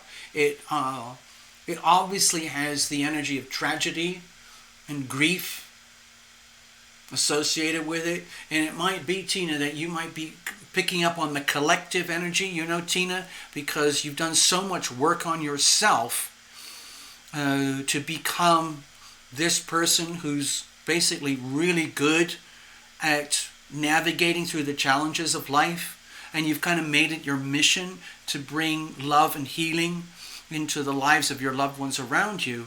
And here you are, you jumping in the deep end, and it's very, very serious.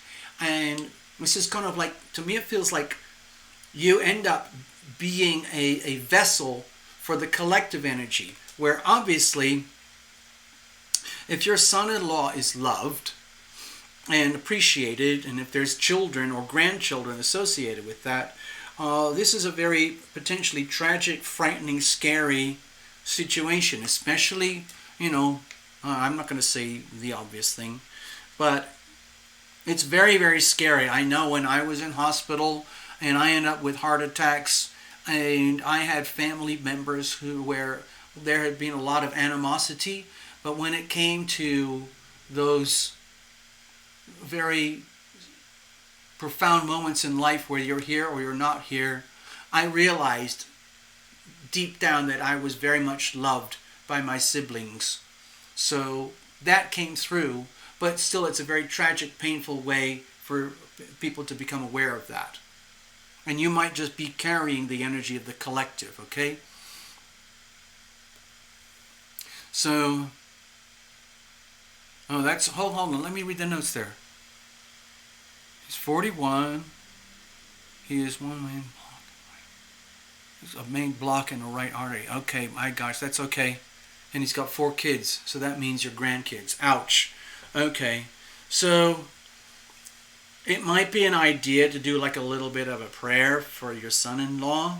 We can just simply ask. I don't want to be kind of all preachy or like a priest or anything here, but what we can do, if you can activate the healing power of love, you can activate a circle of love. Let me just get some more light on in here. So, what I'm thinking is something like this, perhaps. I don't really want to do one of those let's lead us in prayer kind of things, but I think maybe in private, in person, everyone who's here tonight, maybe you could extend your however you do it, however you send love to somebody, however you send love and healing, however you send the healing power of love, we can do that.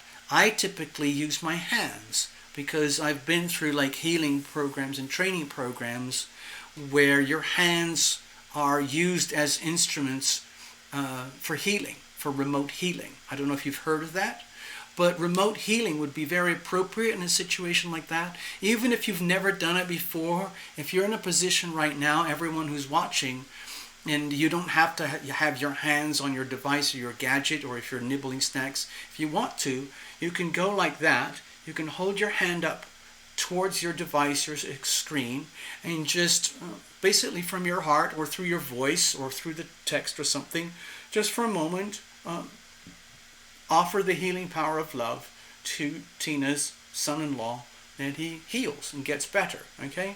Because his missus and the kids obviously need him. He's got 4 kids.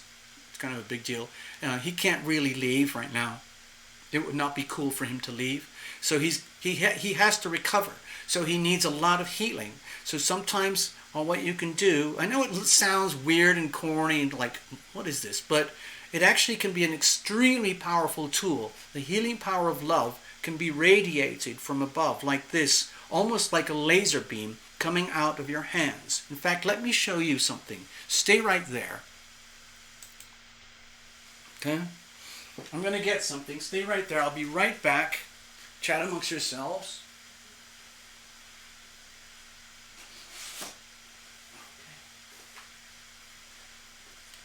This is actually a good opportunity. Thank you, Tina. This is a good opportunity for me, personally, Tarot Illumination, to share some of the inner workings of what I like to do on the channel, what I do with certain clients, which is this type of energy. It's a guide to healing through the human energy field. And a lot of healing, a lot of remote healing, pranic healing they call it, healing hands, is done by learning how to absorb the energy, own it inside you, and then transmit that energy outwards as a healing force. So I want to show you some beautiful little color pictures of what it can look like for people who do energy healing. Let me see if I can find the right picture here. Stay right there, don't go away. Okay, here is a very beautiful painting. This is exactly what it's like when you do healing hands. Okay, so for example, this could be your son-in-law, okay, Tina?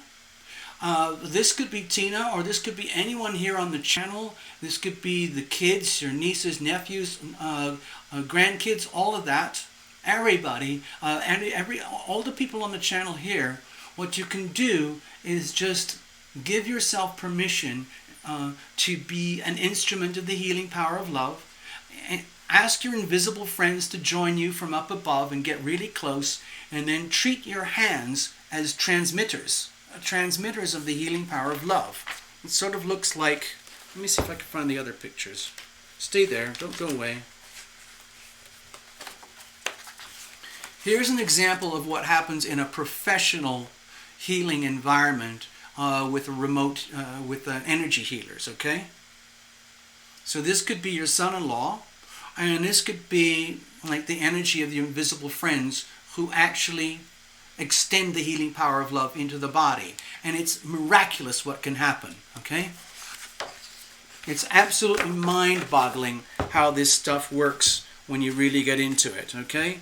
And I know, the reason I know about this stuff is mostly because I have been on the receiving end of the healing power of love from some very, very powerful energy healers who helped me come back from, let's say, death. And that's actually why I'm here today. Yay! So I got a little bit, my eyes are hurting, it's too bright here now. Okay, so anyway, Tina, let's just say this is perfectly understandable. I don't feel it's the end of the world for your son-in-law, but it's still a very challenging situation, and he needs every piece of external love and healing that's humanly possible. Okay? Hello, live in. Okay, what's the challenges here? Let's have a look. The Ace of Swords.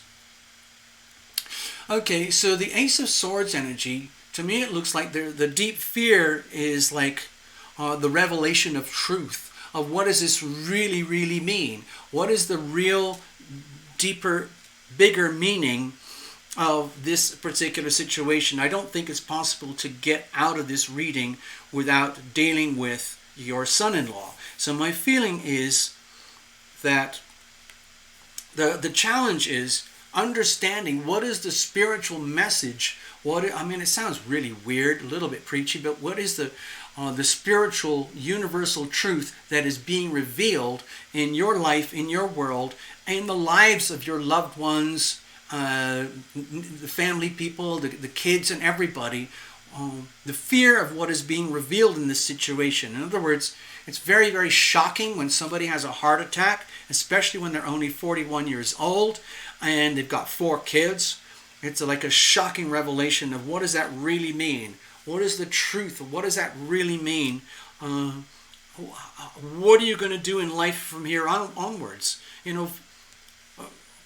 What now? What are you going to do now? How are you going to start all over again when someone, or you, your life, your world, you already made it a commitment to walk into your new world, Tina, and bring in the healing power of love, and now you're doing it, but it's happening on an extreme scale.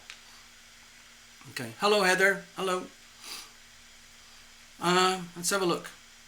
Robin's recovering from back surgery. Oh my God, what an evening.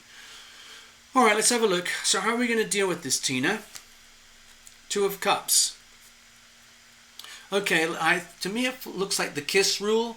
Keep it simple, silly. Okay?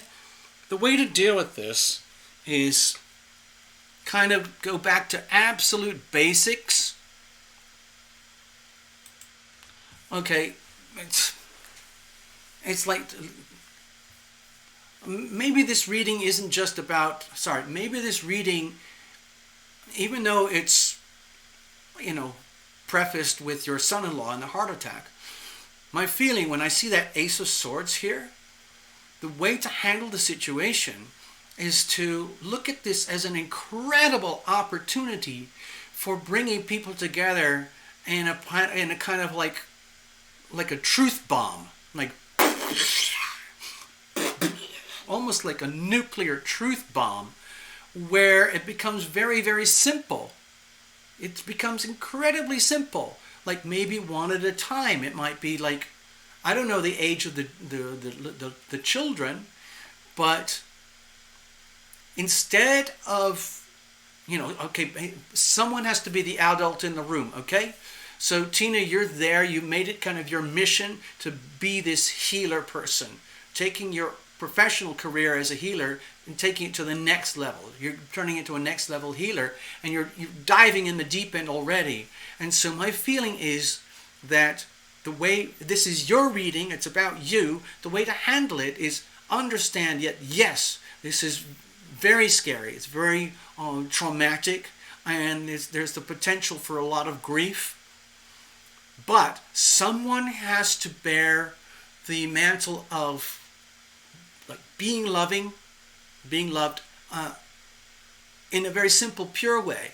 Like being able to, in other words, if you, Tina, end up being kind of like this collective sponge where, even though it's tragic, you end up soaking up a lot of the collective pain, a lot of the collective grief, then that allows you to disperse it. You can dissolve that, just dissolve it, and then go back and take care of the little ones, take care of everyone else, get close in if you've got the time and the energy. Like, just keeping it very simple. Like, hey, does anybody want to go see their dad today? Let's go see him. Like, even if there's nothing to do, let's just go hang out anyway. Maybe it's difficult to get into the hospital because of the masks and diseases and everything. Find out. Maybe have very simple, pure conversations, face-to-face, very pure, open-hearted conversations with the loved ones, especially the nearest. Like, well, what are we going to do? How are we going to deal with this? He's obviously in pain. He's going to be, life is going to be changing forever. You can't just automatically go back to whatever you were doing. When you've had a heart attack and you've got a major artery, that's a problem. Then you have to fix that, and then you're kind of on a caution alert for the rest of your life. You have to take responsibility of that. So my feeling is with the Two of Cups, it's something to do with the children. My feeling is that it would be good for Tina to really kind of embrace the children, like basically say it's okay. It's like that kind of okay energy. Maybe you can't do this. Maybe you can't do that. Maybe you won't be able to get in there to see them. Maybe it's not cool to go in there. Maybe the China virus people are saying, oh, you can't come in here, or whatever it is. However you do with it. But someone still has to represent love and healing. And Tina, you're the perfect person for that. And you can do it in a very, very simple way. Like, hey, how are you feeling today? Oh, I'm sorry, it's really awful. Well, what should we do about it? Does anybody feel like maybe we could go to a drive-through ice cream place or something? Or should we cook a dinner and somebody tells stories about the nice things about your dad, or whatever it is. Just something about keeping it really simple and opening the heart energy for the kids, so they don't sit there traumatized like, that's not good. The grief has to flow. The grief, you've got to reveal it to heal it. Whatever grief, whatever pain, whatever fear is there in this situation, it needs to be released on a daily, hourly basis, so that the healing can occur. You can't lock that up. It's a very pure, simple energy. And I think a lot of it is to do with Tina and the kids. Tina and the grandkids. Okay?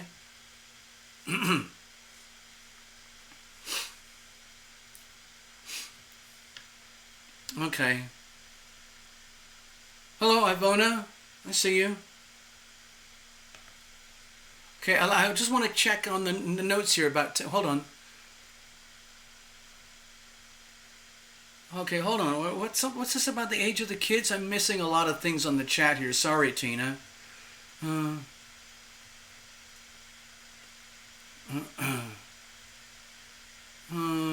That's the age of the kids? 3, 5, 8, and 11.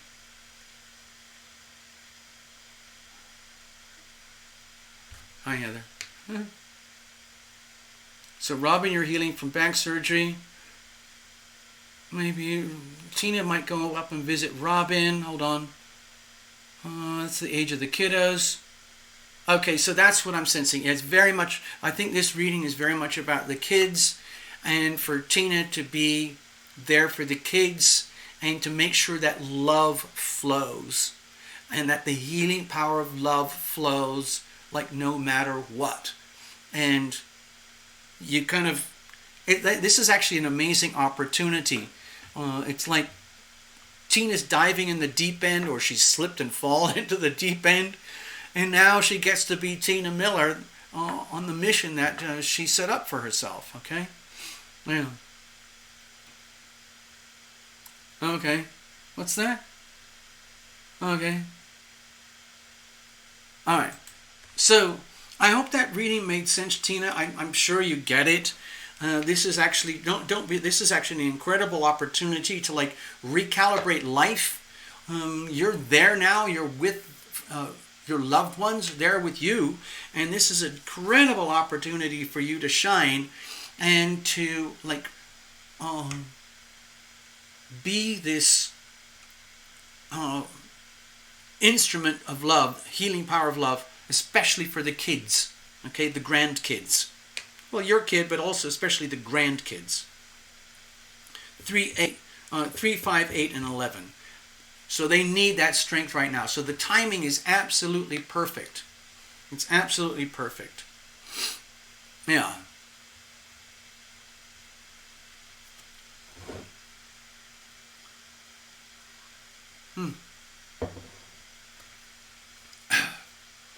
It takes somebody very strong to be able to do what has to be done, Tina, and I'm sure you're the one who can handle it. And It's almost like, don't worry about next week or the week after, whatever. With the Two of Cups, it's so simple. You wake up each day and you think, oh, well, what am I going to do now?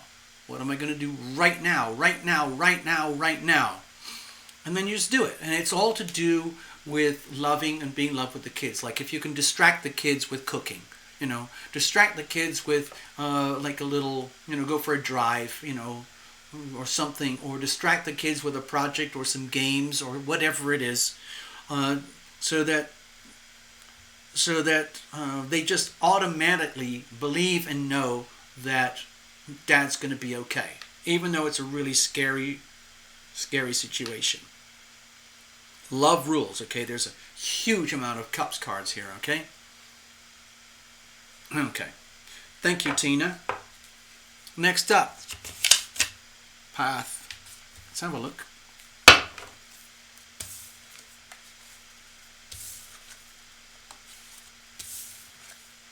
With that little Two of Cups, by the way, Tina, I sensed a lot of jolly energy, lots and lots and lots of fun. I think it's really important in this time to literally manufacture fun, okay?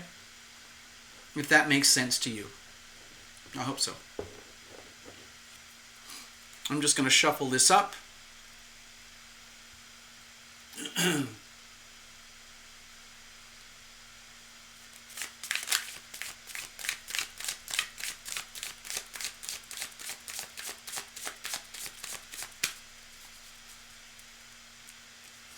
All right.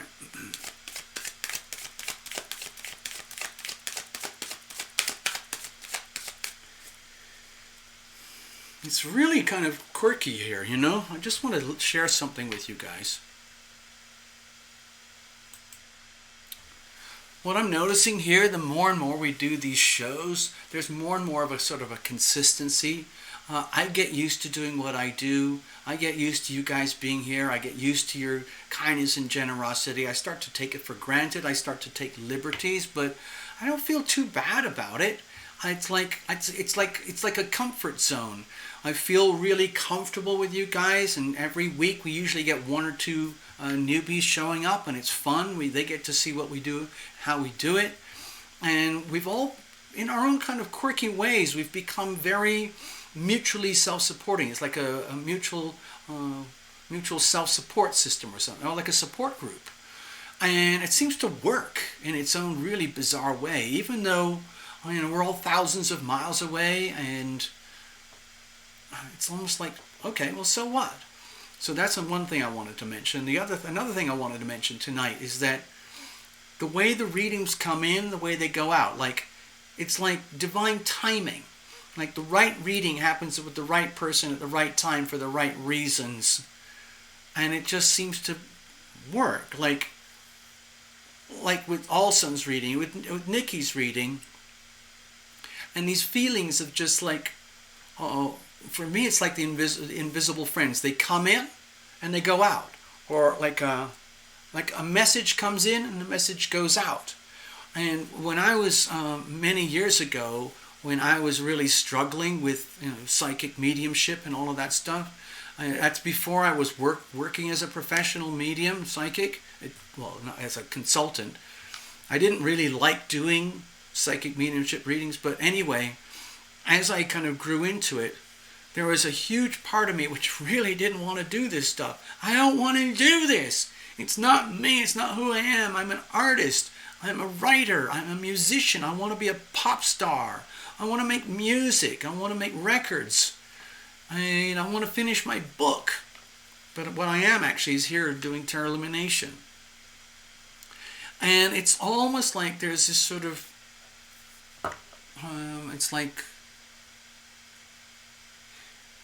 it's almost like, what's the word? What's the expression for it? I am guided, I am protected. Like, I may not know what's going on through my day, but I trust so profoundly in my guides, my invisible friends, that I almost take it for granted because I really don't know. I just kind of get up, I wake up, I do my thing, and when the reading arrives and it's time for the reading, then all all the ingredients that need to happen for the reading happen. My invisible friends show up, they give me little taps and hints on the side, and then your invisible friends, your guides show up, and they basically interact, and it becomes a very rich, multi-dimensional experience, and when it's done, it's over. And I'm literally just the instrument. I'm literally just a transceiver. I receive and I transmit energy. I transmit and I receive energy, and the energy comes in here and goes out there.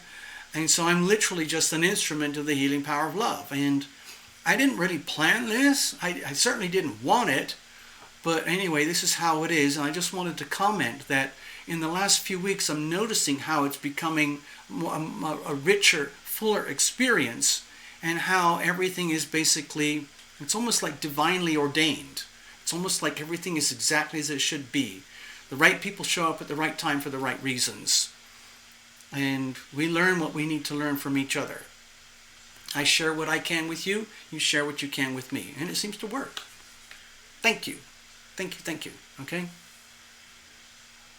What's this, all these Leos hanging out? What's going on? More Leos. Okay, anyway, let's get on with your reading. Sorry, Pat, it's just something I felt I needed to tell people. Cheers, this is finished. Hold on. Alright, I'm getting myself another beverage here. I know it seems like a strange combination. How can I possibly drink a delicious whiskey and follow that by a glass of red wine? How absurd is that? Well, frankly, it's just something that I've grown to like over the years. You all have your quirks, I've got my quirks. Cheers. Happy birthday, Pat. I'm going to set this aside over here. I need some space.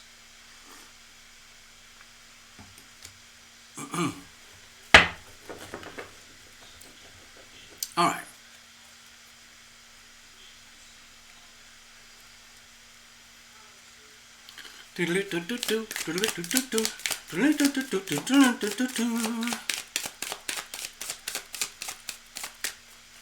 It's the perfect time, it's the perfect time, it's the perfect time, it's the perfect time. By the way, everybody, I'm working on a new pop song. And we're all going to go disco mad, disco crazy. You're going to love it. I don't know when it's going to come out, but I've started working on it, and it's called The Perfect Time. And the idea is it's supposed to coincide with the publishing and the release of the Tarot Illumination book, a worldwide hit called Love and Healing, a little book about the healing power of love. Okay? All right, here we go. It's funny, over the years, I found that birthday season isn't always something that I look forward to. But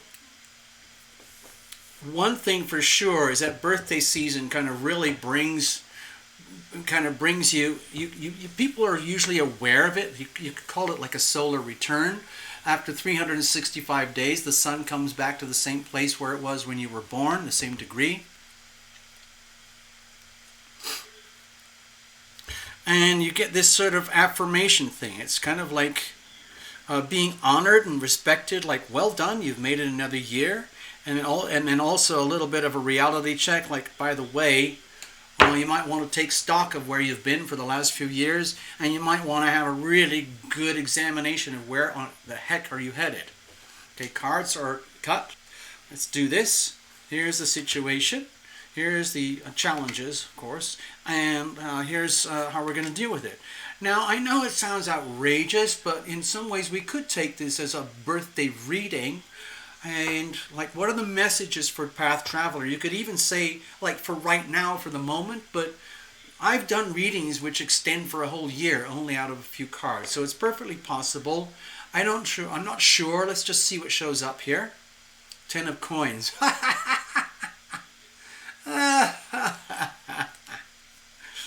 Oh, wow. Okay. So I see this as kind of a good luck reading for life ahead. Let's just say for the next year, dear Path Traveler. To me, it's like an energy that you're surrounded by this, okay, wherever this lands in your chart, okay, for like a Leo sun, it would be over here, when I put that on the horizon. But, so that puts, energy in the 6th house of work, chores, health, and everything.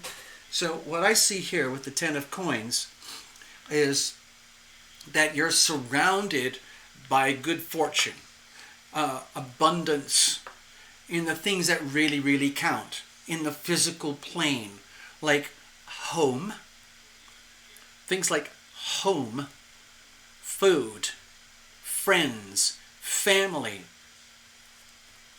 connections, talents, gifts, resources, contacts, knowledge, stored wisdom, the capacity to endure, live, and fight, and enjoy another day, and the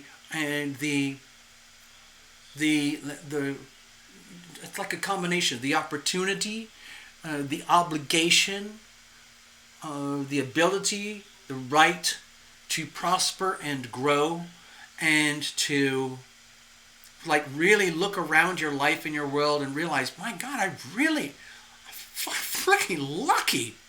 Like it's not like winning the lottery, but it's more like the slow and steady realization. Like you wake up, let's say you wake up on the actual birthday and you look around like, wow, man, I'm doing okay. In fact, I'm doing really well. Especially, here's an example. Okay, Path. I'm not trying to like, okay, I'm just saying this as an example. Like, in terms of wealth and abundance and appreciation. Path, you're very, very lucky. You're very wealthy, okay? You're very happy, you're very blessed, and you deserve all of it, okay? Now, in contrast, look at China. A lot of us have different things. I'm not going to talk too long about this. It's just to show the contrast. China is run and operated by the CCP, the Chinese Communist Party, and they put on this big presentation of being all-powerful. It's basically a massive totalitarian communist dictatorship based on old Marxist-Leninist paradigms, and it's ugly, and it is evil. And the Chinese people are not the CCP, and there's about 350 million people in China who are really suffering, and they're sick of suffering, and they're starting to speak up and basically saying, we're going to quit the CCP. We're Chinese. We're not CCP. We're Chinese. And they have westernized sort of lives. Okay, that's 360 million people. Okay, that's about the population of America. Now here's another thing about China, and the point that I'm trying to get to. They have about 600 million people there who live on less than $140 a month. Okay? You're talking about peasant farmers, landowners, who basically have been squeezed out. They have nothing. They live off the land. They might be very deeply rich and happy inside here, but they don't have access to the China that the other 800 million people have, okay? They are literally forgotten, irrelevant, surplus to requirement. They're just an annoying nuisance to the CCP. But that's 600 million people, and the CCP doesn't care about them at all. They're just literally just like scrap. And they have to make do with that. They have their rice paddy fields or whatever it is they do to sustain themselves. But can you imagine trying to live off $140 a month? Okay. So I'm just trying to illustrate the concept of abundance by showing contrast. Okay? I hope that helps. Who was that? Infinite Wellness. You've been here before. I recognize that name. Hello, Infinite Wellness. All right, so we're doing Path Traveler's birthday reading, and to me this is kind of a woohoo moment. Yo! It's like it's time to celebrate. To me it feels like it would be very appropriate to dance around the campfire and really celebrate and enjoy the wealth and the abundance and the good fortune that you do have in your life right now, despite whatever things are shitty that's going on. Forget all that, at least for one moment. What's the situation? Eight of Cups. Wow, we've been having this a lot tonight. Okay. So to me, this looks like the energy of a life well lived. I've been there, done this, done that. I've loved, I've been lost, brokenhearted, dismayed. I've lived many chapters in my life. And I have been loving and I have been loved. And this too shall fade. And then life moves on. And what happens is you keep going. You keep going into the unknown, into the future. It's a whole new world ahead of you, Path. And you have excellent foundations on which to base your future. Sorry, the camera is really misbehaving. I don't know why. It's stupid. It's just bouncing up and down.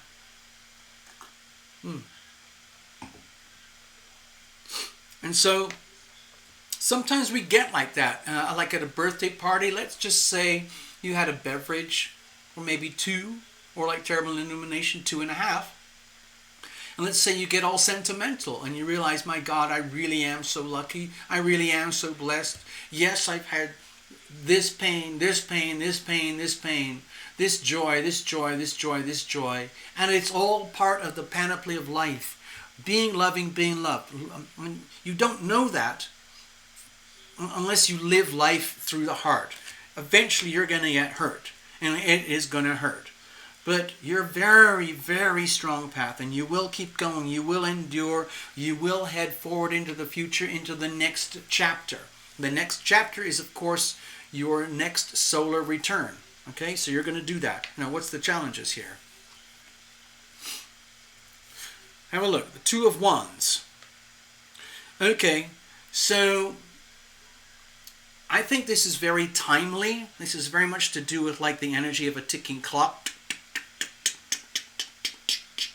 where you're realizing that, I guess it's kind of like a really pivotal moment in your life, because it's a pivotal moment in human history. So this is what's happening on Earth right now. 2020 is profound at the astrological level for the whole of humanity. But it's also the same for every individual. This part influences you very profoundly, Path, and you know this already. I can't remember the details, but I know that this part here is sitting on you, and it's a very, very heavy pressure.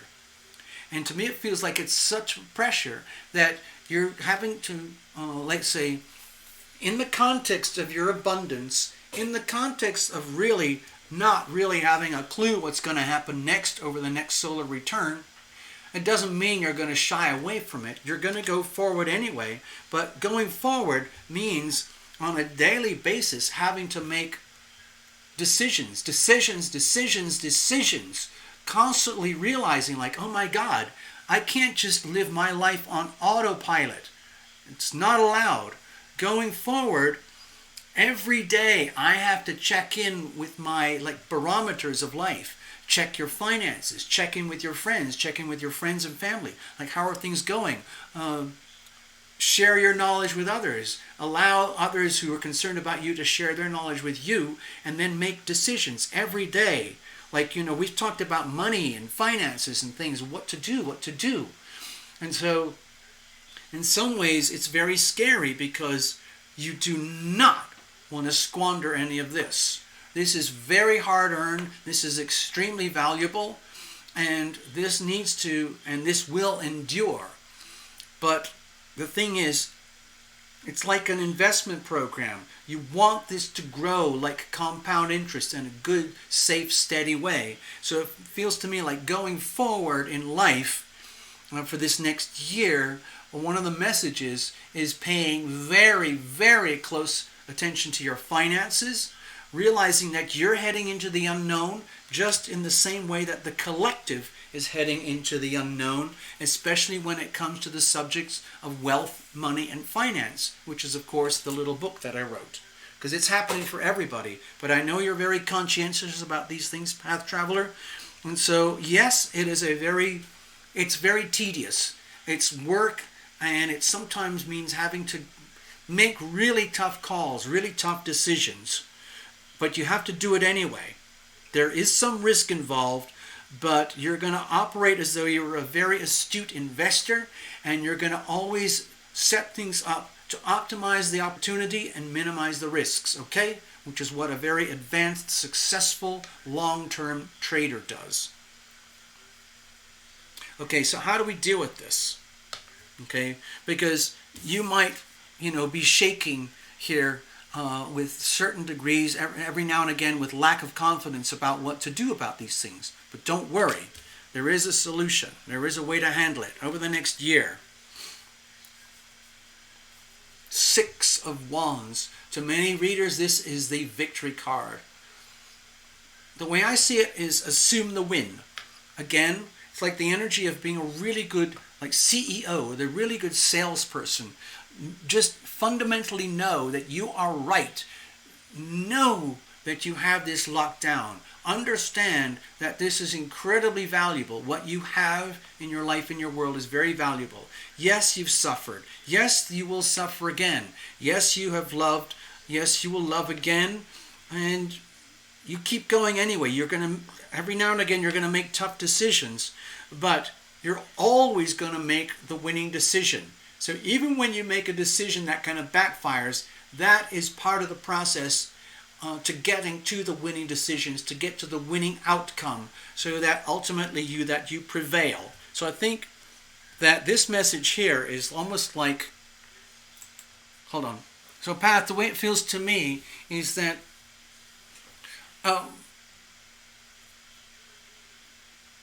you are one of these people who is actually going to, let's say,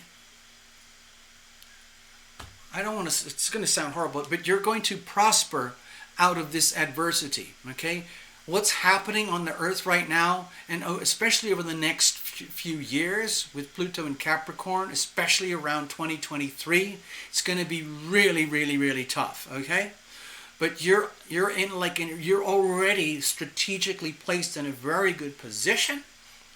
And so what it is now, like for the next year, is to optimize that. Stay in that position.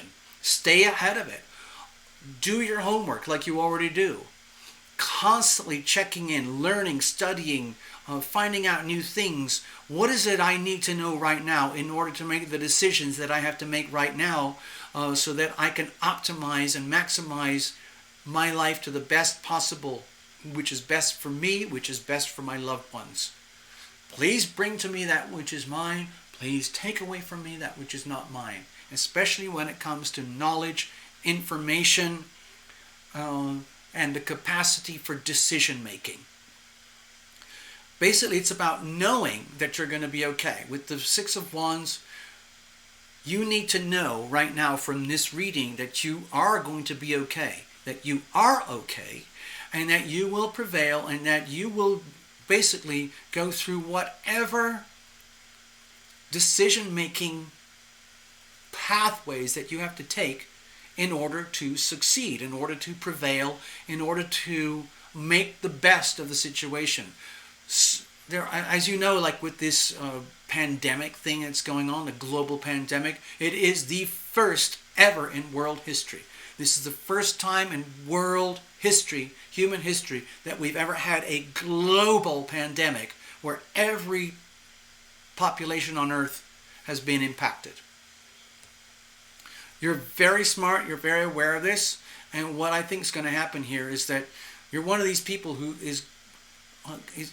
you're going to navigate your way through this as a living example of what it's like to live through very challenging times and to prosper, to come out the other side. Even though it's challenging, Okay?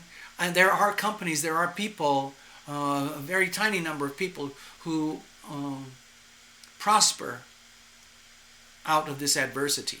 Some of them make in terms of making billions. Okay, so there are people who know how to do that. I don't know how to do that. But Pat, you're one of these people. You need to know that you will prosper in the face of adversity. I think that's the core essence of the reading. And it's going to take a constant daily vigilance in terms of decision making, which is like, it's a drag. I just wish I could live on autopilot. But you can't. Okay? You can't afford to. You can't afford to squander the Ten of Pentacles every day. It's almost like putting out a list. Okay, what am I going to do? How am I going to do it? What do I need to know? How do I need to find that out? And then once I've got my information, what are the decisions that I have to make so that I win? Okay, that's what you do. That's the game plan. I guess that's your reading. Okay, that's your reading. I think the core thing about this reading is just that you need to know right now, Path Traveler, that you're going to be okay, that you are okay, that you're coming in with great abundance, and that all you have to do is stay vigilant. Not hyper vigilant, but just stay vigilant every day, knowing that it's just a lot of pressure happening on the planet right now, including yourself. So the way to get through it is get through it on a daily basis, one tiny decision at a time. And just knowing and making sure that you make the right decisions. You will know what they are at the time of decision making. Hello, they love me. X, they love me. Hold on. X, they love me. Hello, X, they love me. Okay. Okay. Thank you, Pat. All right, peace, love, magic. I don't know if you're still here, but it's time for your reading. Hello, Infinite Wellness. That's a really cool name.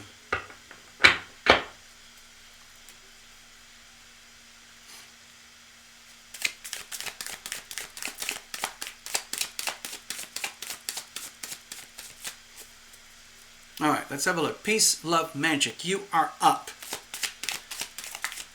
Well, you know what? Actually, I'm going to give myself a break here. I need a little bit of a break. We've been going about 2.5 hours. I need a little break. I'm going to play a song. It's called I Am Guided, I Am Protected. Okay, because seems to be like a kind of a theme for several readings tonight. So let's just do that. I'm going to check in with you. I see Peace, Love, Magic is here.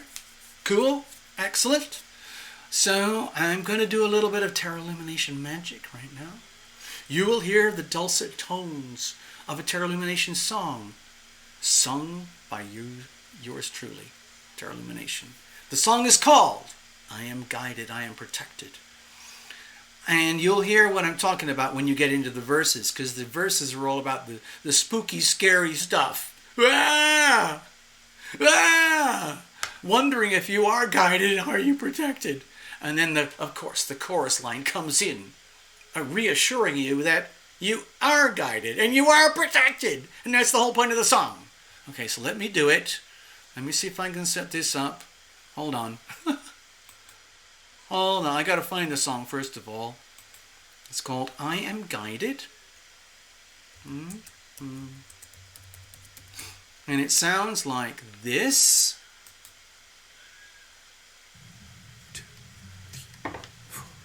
I am guided, I am protected, I am guided, I am protected, I am guided, I am protected, I am guided, I am protected, I am guided, I am protected, I am guided, I am protected, I am guided, I am protected, I am guided, I am protected.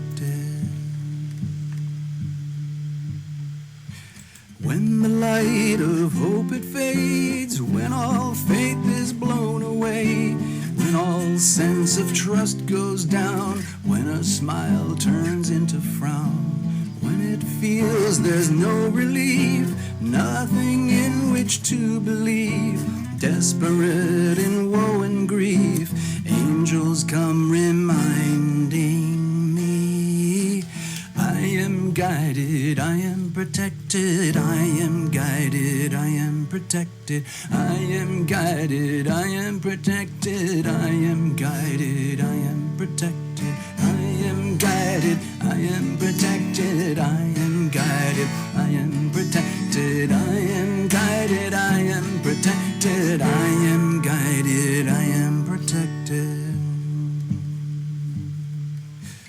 Angels gather close to me, show me what I cannot see. Angels take me by the hand, lift me when I cannot stand. Angels lead me through the dark, soothe and tend a broken heart, laughing at the circumstance, crying while we sing and dance. I am guided, I am protected, I am guided, I am protected, I am guided, I am protected, I am guided, I am protected, I am guided, I am protected, I am guided, I am protected, I am guided, I am protected, I am guided, I am protected, I am guided, I am protected, I am guided, I am protected, I am guided, I am protected, I am guided, I am protected. So there. So that's what that song's like. I hope some of you heard the lyrics. I wrote that song to cheer myself up. And every now and again I have to play it to myself to cheer myself up. You can actually hear Terra Lumination music on Spotify. I know, it's amazing. It's really there, honestly. You can actually buy it. If you want to, you can go to like iTunes and places like that. There's like a whole Terra Lumination album. I know. Calm down, everybody. Calm down. I know. All right, so let's get on with the show. We're going to go and read for Peace, Love, and Magic. All right, okay. So Peace, Love, Magic, you had a question. It said, now the thing is, Peace, Love, Magic, you did one of those things which is like very kind of, let's say, awkward for tarot readers. Because it's a yes-no question. You asked a question, phrased it in such a way that is a setup for a yes-no answer. In other words, you said, will I get married? Will I ever be married with children? And so that's kind of like asking Terra Illumination to be a fortune teller where I say yes or no. And of course, if you read the disclaimer on my channel, I have to protect myself by saying, hello everybody, please understand that tarot readings are for entertainment purposes only.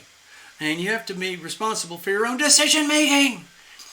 And I can help you in the decision making process, but I cannot make your decisions, and I will not make your decisions for you, and I will not tell you what your decisions have to be, or what they are, or what's going to happen. You know, sometimes things do come through in a reading that are very supportive of a certain outcome, but I'm not a fortune teller. I just do tarot readings, and all we do here is we tap into the energy of the healing power of love, which is sort of out there. Hold on, Peace, Love, Magic. Stay there. So Peace, Love, Magic, when I do readings here, I kind of trust that I am guided and I am protected, and that I have a huge amount of support from my invisible friends who are out there. And then when we do the readings, they're always there, but they come in really tight, really close, and they support me personally as an instrument, and so that I can, like, you know, have a fairly decent chance of giving you a message that makes sense to you. But they're not going to tell you what to do. Your guides are not going to tell you what to do. They're going to guide you, but you still have to make your decisions. So when it comes to getting married and having children, it's like, hold on, let me go over here. Getting married and having children, so You can take a passive approach and you can sit and wait there for somebody to court you, come up to you and propose and say, hello, you're really nice. I'd like to get married and I'm interested in having children. Are you up for that? Okay, so that's a very passive approach. Okay, some people do that. And of course, that's the classic female approach. Basically, the woman acts like a beautiful flower and attracts a potential mate. And then the woman decides, suitable or not. Suitable, yes, let's make a baby. Or unsuitable, no marriage, no babies, bye-bye. So that's the sort of passive, classic, biological, feminine approach. But, courtship does go both ways. I don't know if you've ever seen those crazy nature shows, especially regarding birds, tropical birds, especially certain birds of paradise, where they have some really outrageous mating behavior that occurs between the male and the female. And it's a very active process.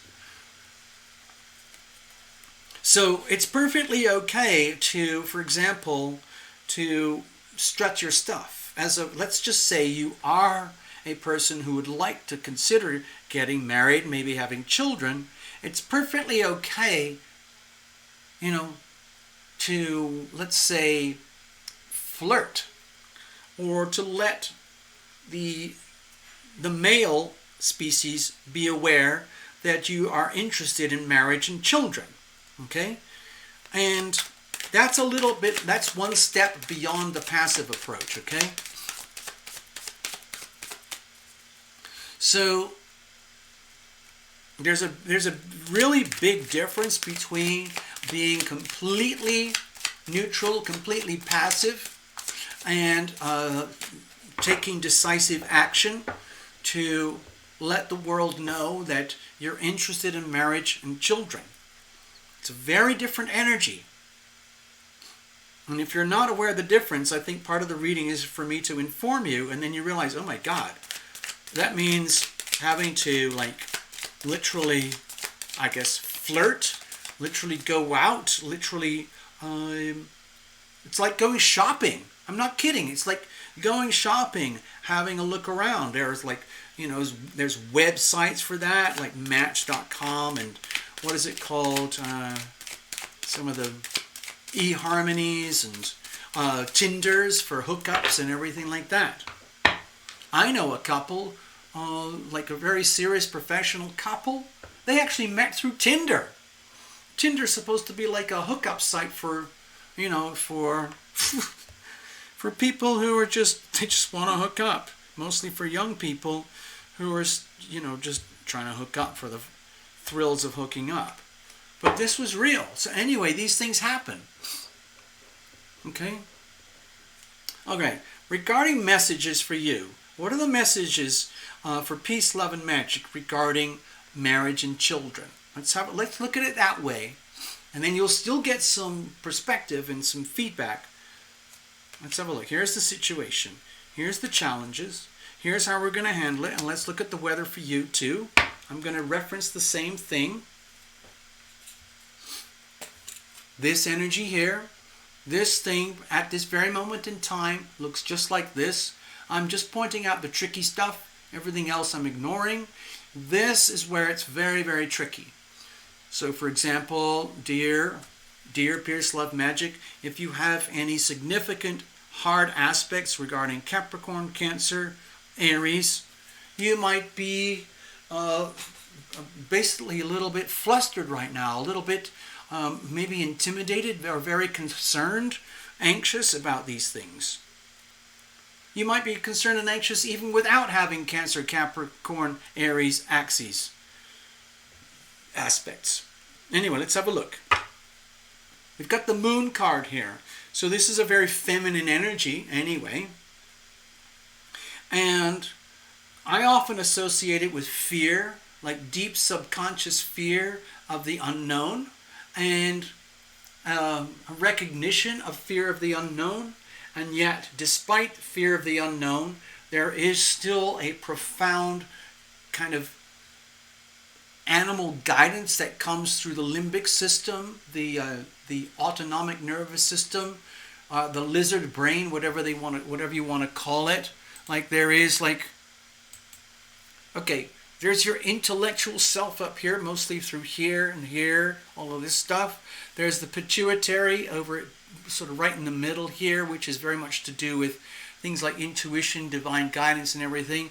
And then there's the limbic system based around here, the lizard brain, where everything runs on autopilot. All about shit, I'm hungry, I need to eat something. Like, I'm really pissed off with so-and-so. I'm gonna go stick it to them. Or like, man, I'm just really tired, I need to sleep. Or, wow, I need to go to the bathroom. Or, wow, I need to check my finances. A lot of that stuff, and just breathing, making your arms move, everything that happens physiologically runs through the limbic system, including huge amounts of your everyday behavior. A lot of that is just like habit or conditioning from childhood and from experience as you grow up and how you are raised. But still on top of that, there is another layer of consciousness where you have full ownership, where you can kind of override the limbic system and make decisions that might go contrary to the limbic system, but from the heart perspective, you know that's what it's good, that's what you have to do in order to be loving and be loved. But sometimes it's very hard to do. So many of us live from the neck upwards that we don't even think about this. And then our heart becomes the slave of the head. On this channel, I'd like to turn it around. I like the head to become the servant of the heart. So we live from the heart center. So for you, what I'm sensing here is kind of this thing it's really, really important to be aware of the raw animal part of yourself, the woman, peace, love, magic that you are, where you might have these profound biological urges that make you think or feel like, damn it, I'm interested in marriage and children. I'm not married, I don't have children, so I ended up on this channel and I'm posing a question like, am I ever going to get married with children? And so the way I see that, it's a very, very deep biological question, and that's coming from deep inside the limbic system. And if you're not married and you don't have children, that might trigger some kind of biological profound fear, like, oh my God, am I a woman if I don't get married and I don't have children? Does that mean my life will never be fulfilled? I will never be fulfilled? And that could be terrifying. The biological limbic system is so powerful, and it controls so much of our day-to-day life that many, many people operate purely on the limbic system. They don't actually activate their, I would say, soul consciousness. They just operate from the limbic system. And so if your limbic system is kind of sending these pulses like, oh my God, I'm peace, love, magic. I'm concerned about being married with children. Maybe I would like to have marriage with children. That would be nice. That's why I asked, will I ever be married with children? It implies through your question that you would like to be married with children. So I am interpreting it as, I am peace, love, magic. I would like to be married. I'd like to have some children. And if it's not happening, it's just like, oh my God. Oh my God. It doesn't mean it's a good thing or a bad thing. I'm just saying what I'm sensing here is that we're touching deep into the limbic system. So what's the situation itself? The Five of Coins. Okay. So my feeling is that there's this sense of impoverishment. Like, does anybody love me? Does anybody value me? Do I value anybody? Is there anybody out there who's worthy of me? Am I worthy of anybody out there who could fulfill this limbic animal drive, which happens in every human being to some degree, like to consider marriage with children? And so with the Five of Coins here, on another type of deck, I guess the Rider-Waite, it would be the energy of impoverishment, the energy of rejection, like, Does anybody love me? Like in a love reading, marriage and children, the physical evidence, like is there any evidence out there right now? Are you, Peace, Love, Magic, seeing any evidence like, does anybody really love me or appreciate me for the woman that I really am? The woman who would like to consider marriage and children with a partner who would love to consider marriage and with children? That would be almost, that's a really profound thing to do for human beings. A lot of human beings reproduce without any form of consciousness. They just operate like rabbits. But to me, it feels like you take this very seriously. And so with the Five of Coins here, it feels like the situation right now is, it's almost like fear of rejection. Like if you decided to become, let's say you become proactive. Let's say you deliberately decide to start flirting, or you decide to go shopping, or you decide to make yourself available, like through a website or something. It's almost like you're already, even before you start, you're overwhelmed with the fear of rejection. So what's the problem here?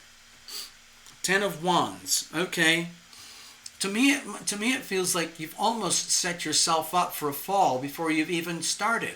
And that, I think, it's possible that this could have happened simply because of like expectations. Like if, for example, I have either been born or raised, or you've lived, or you've always had this dream of having marriage and children, and yet you've made decisions in your life, and other people have made decisions in their relationships with you in your life, where you're starting to feel like, wow, am I a reject? Does anybody love me? Am I ever going to have the chance to reproduce, have marriage and children? Like if I go shopping, am I going to find anyone suitable? When people go shopping and they find me, are they going to find me suitable? It's the energy of rejection. And my feeling is that it's almost like, if this is a really profound desire of yours, and yet at the same time you've lived a life where you never got really, really into it proactively, it's something that you might have wished for and dreamed of, but you came at it from a very feminine perspective, basically waiting for courtship to come to you, you might have set yourself up with great expectations that are not being fulfilled, because there are plenty of women who are very assertive and very willing to go out there and go shopping and hustle and flirt in order to get married and have children, okay? And you might not be built that way. And so that could be a problem. So you end up with the fear of expectations that can never be fulfilled. And so that becomes like a self-fulfilling prophecy. It's just like, well, I told you so. Like, nobody loves me. Or, even if I try, I know it's not gonna work. So what's the point? And so you end up going in these like negative feedback loop, which just makes it like guaranteed failure. And so that doesn't have to be. To me, a lot of this seems to be happening kind of on autopilot. Okay, let's have a look. How are we going to get out of this? Okay, it's a time for change. Okay, so the Death card here. Don't be scared of the Death card. Okay. It might be an idea is to like have a radical change in attitude and a serious attitude adjustment. Okay, so this is going to be really blunt. This is one of the readings where I wish I never had to do this in public. Okay, peace, love, magic. We're doing this in public. But what it feels like to me is that we have to get real here. I think the Death card is saying, what is required here in order to, let's say, get close to answering your question about will I ever get married and have children, instead to look at it like, what does this mean to be married and have children? Is this on the cards for me, for example? And so with the Death card, it looks to me like there has to be a radical attitude adjustment. Like if you look at it as fear, let's just say it is so important for you to get married and have children. In order to get married and have children, it would require a radical shift of attitude to the point where like, wow, I can't just wait for it to come to me. I just can't sit here and all of a sudden, like I'm driving or I'm walking to going to work or whatever, and all of a sudden the perfect partner is going to walk in. And you have to, it's like a shocking realization, like, oh my God, I can't do that. I actually have to bring this into full consciousness. Like, my God, if I really, truly want to get married and have children, I have to kind of get with the program. And getting with the program might be very, very different from the limbic system, the autopilot, your biological programming.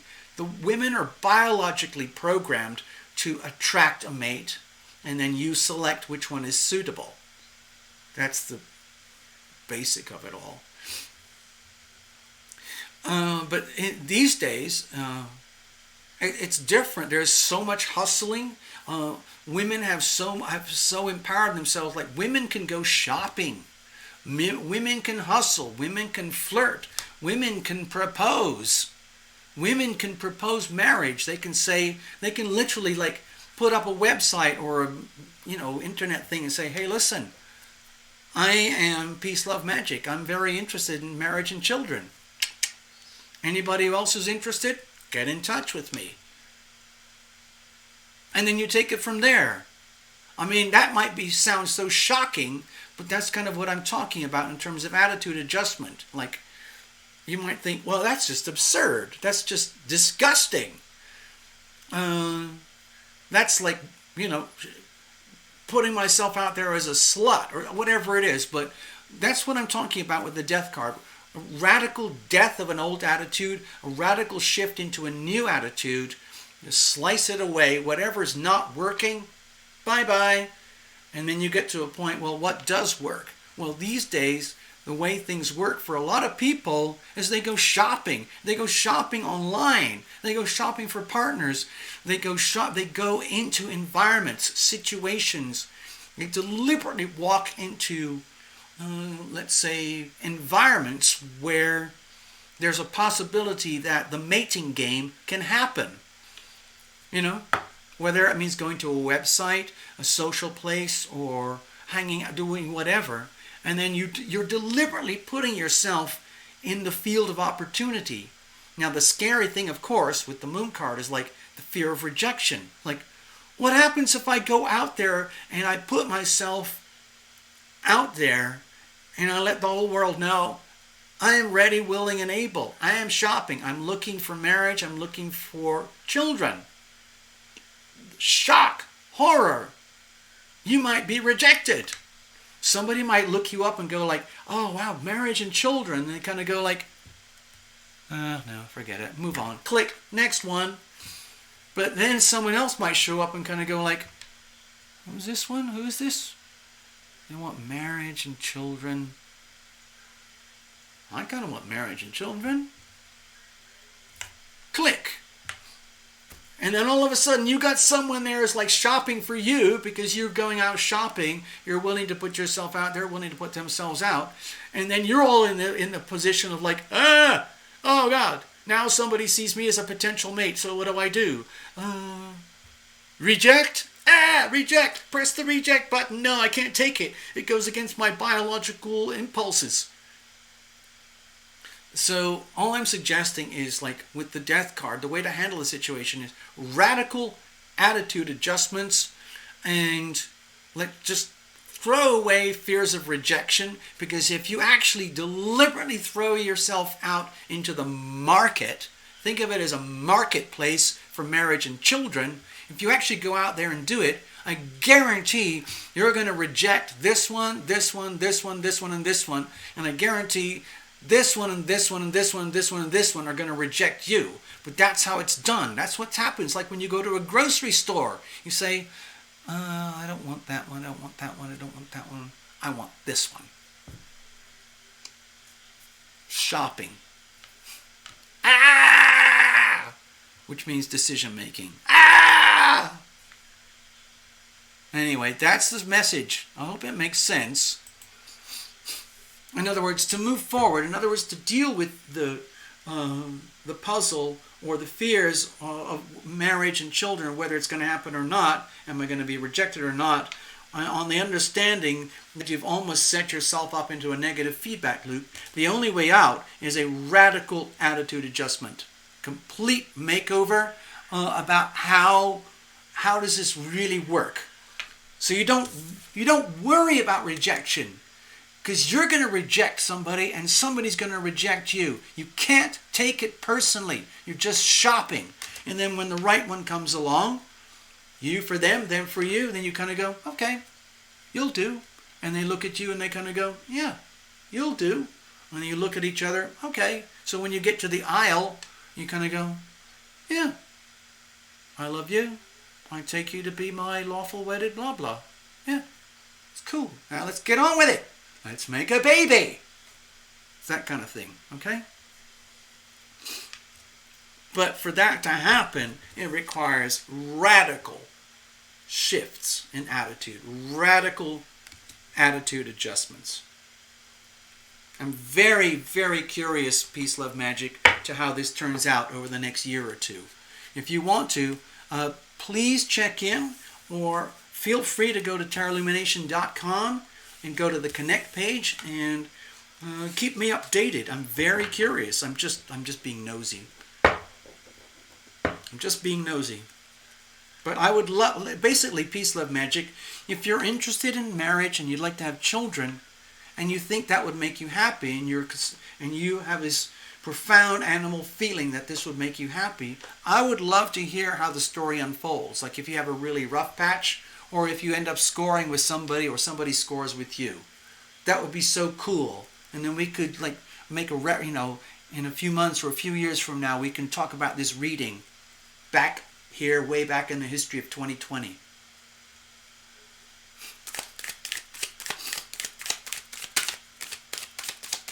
Thank you, Peace, Love, Magic. All right, now we're going to do it. This is it, folks. This is the group reading. This is what you've all been waiting for. I know it's very late for some of you. Do you see? Look. Do you see the notes from Queen of Water? Do you take this person to do your laundry? I do.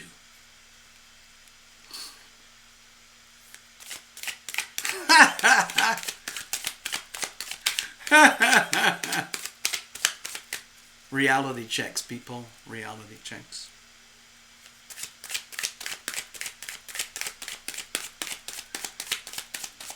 I love it when somebody says, wow, amazing, about their reading. That means I'm at least getting something right.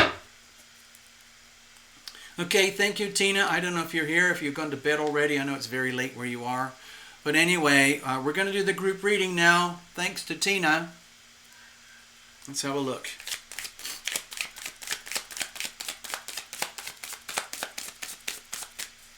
Let's have a look here. Hey-ya-ya. It's crazy the stuff that happens on this show. I mean, the readings on this show, they go all over the place. Money, marriage, health, property, legal stuff, healing, spirituality. Gregory, oh my gosh. Gregory, I hope you don't mind. I can't take any more personal readings tonight, so I'm going to put that towards the group reading, and we can put it on the tab, okay? Just remind me. Dear Mr. Ross, please remind me. Okay, it's very late in the show to be taking super chats. I'm very grateful, but this is about all I can handle for tonight, okay?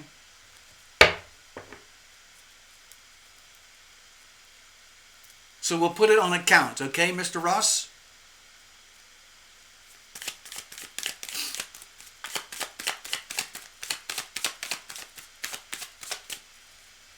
Oh, who's that? Mary Inya Rajani.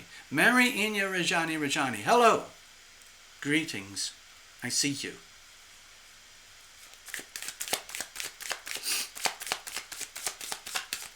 So this is a completely different reading. This is for everybody here, anybody who watches this video. Whether it's live or on the action replays, it doesn't matter.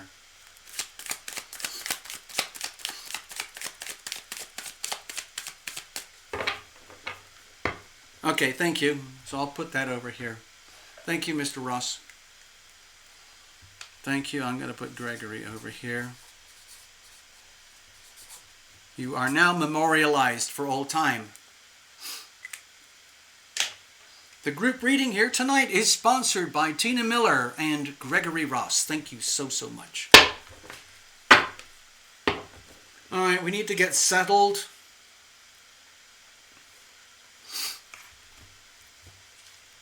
All right. Cheers, everybody. It's been a pleasure.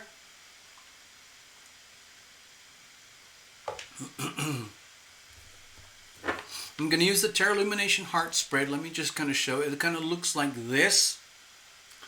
And the whole purpose of the reading, the reason this spread is built this way, it's designed this way, is to help, number one, myself, to help you, to help yourselves, to bring the head into service of the heart, as opposed to the other way around. We talked about this earlier in the show.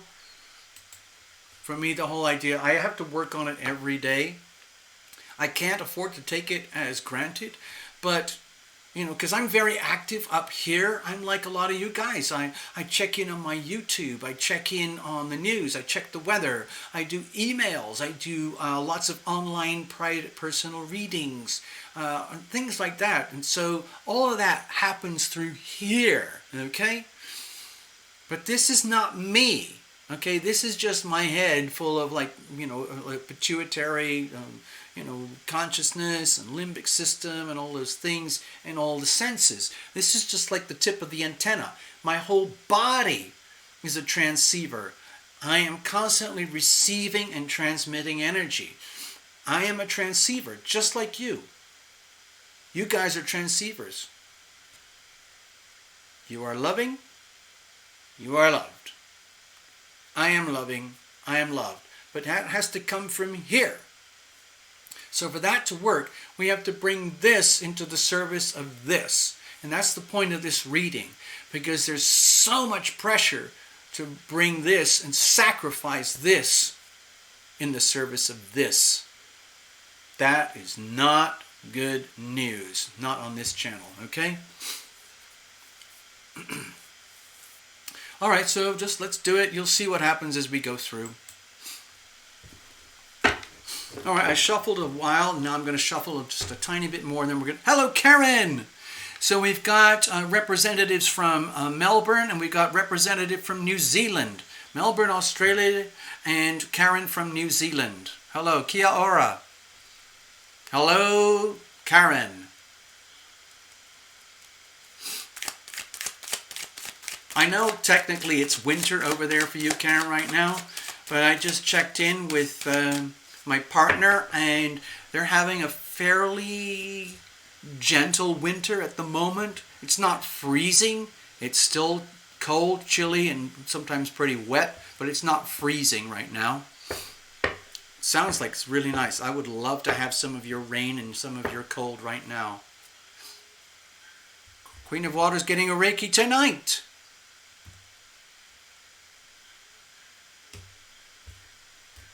By the way, Karen is over there in New Zealand. Karen is also a reader. Karen is also an artist, an artisan. Right? So let's just do, you have to kind of forgive me because I kind of go into my own little world here when I do this.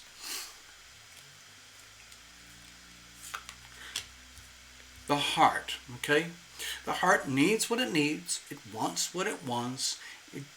It's praying that our consciousness is listening, and it's sending messages all day, every day. We conduct most of our life through our brain, our senses all connected through our head. We have, you know, sensation through our hands and everything, but most of our activities are conducted through the decision-making process that goes on inside our brains, okay? And yet, the brain wouldn't function without the heart. This has to work, okay? So the heart needs what it needs, it wants what it wants, and it's hoping that the brain is working not in collusion with the heart, but in the service of the heart, so that the heart is as rich and full and abundant and as healthy as possible. So that's the energy over here at the core center. What are we bringing in with us? I think of this as legacy energy, history, baggage, what's in your wallet, what's in your pocket. What are we bringing in with us? Like having lived the lives that we've been living already. You know, just imagine we all line up here and everybody has to sort of end up at a table like we're checking in somewhere, like at an airplane or something. And somebody, basically everyone has to like, what's in your pockets? What's in your pocket? And somebody pulls out like, I'm really stressed. Or someone pulls out like, I got a ton of money. Or someone pulls out like, I don't really have much. Or someone pulls out a lot of confusion. Whatever it is, we're going to see what that is. Over here, what about now? So what are we going to do right now? All our power lies in the now. The now is where a lot of people don't want to be because it means having to be acutely present. We have this concept on earth called time, and there's the time that we've lived, the time of now, and the time coming. And the thing is, when you get really into it, it's always now. And our power lies in the now. And how does that power get expressed or executed or even happen at all? It's through the healing power of our decisions. I believe decision making is fundamental to the phenomenon of evolution, growth, adaptation as these amazing creatures that we are, these human beings. I've been watching some nature shows recently, and from what I can tell, there isn't really a lot of difference between human beings and catfish and monkeys and some lizards and dinosaurs or whatever. A lot of the components are basically the same. The really big difference is to do with our consciousness and our ability to override some of the animal instincts. Like there's many times during the day when I think like, you know what, I'd just like to kill that person because you pissed me off. But I know if I do that, there's a chance that someone else will be pissed off and that might backfire on me. Sorry, this freaking camera is going berserk. I don't know why. Shut up! Anyway, so our power lies in the now, and the power is executed through the process of decision making. The ultimate decision is love thyself. But what does that look like, and how does that happen? Over here. And so once you start to realize, oh my God, this is actually a process. This is like a party trick. And then how does that show up in terms of outcomes? Like, oh, if I decide this, oh, what does that look like? And now if I decide this, or we decide this, what does it look like if you abandon yourself? If you abandon yourself to the limbic system, if you abandon yourself to some kind of conditioning or some kind of code of life because you're too spiritually lazy to think, and you've decided, I just want to live a life where all my most important decisions are made for me, and all I have to worry about is, am I going to have pizza or hamburger? You know? So, but there's so much more going on with humans. So what happens if you make the decision to abandon that? What are you giving up? So what happens if you make the decision to stay in the zone and honor yourself and respect the self? What do we gain? And over here, how does that set us up for the next beat of the heart? Okay, so this is like a momentum thing, like a pulse. Okay, this is a very widespread because the screen is very tiny, but this is, I'm hoping you can see a heart shape over here, and the energy would go like this, like a pulse in slow motion. It's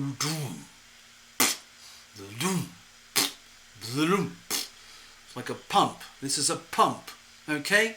It's a pump. Every day, our heart beats thousands and thousands of times. Every day we make thousands and thousands of decisions, micro decisions, sometimes that lead to only one or two profound decisions, but still decisions nonetheless. So we're going to do the same thing. I'm going to look at the weather, and then we're going to go for it, okay? All right.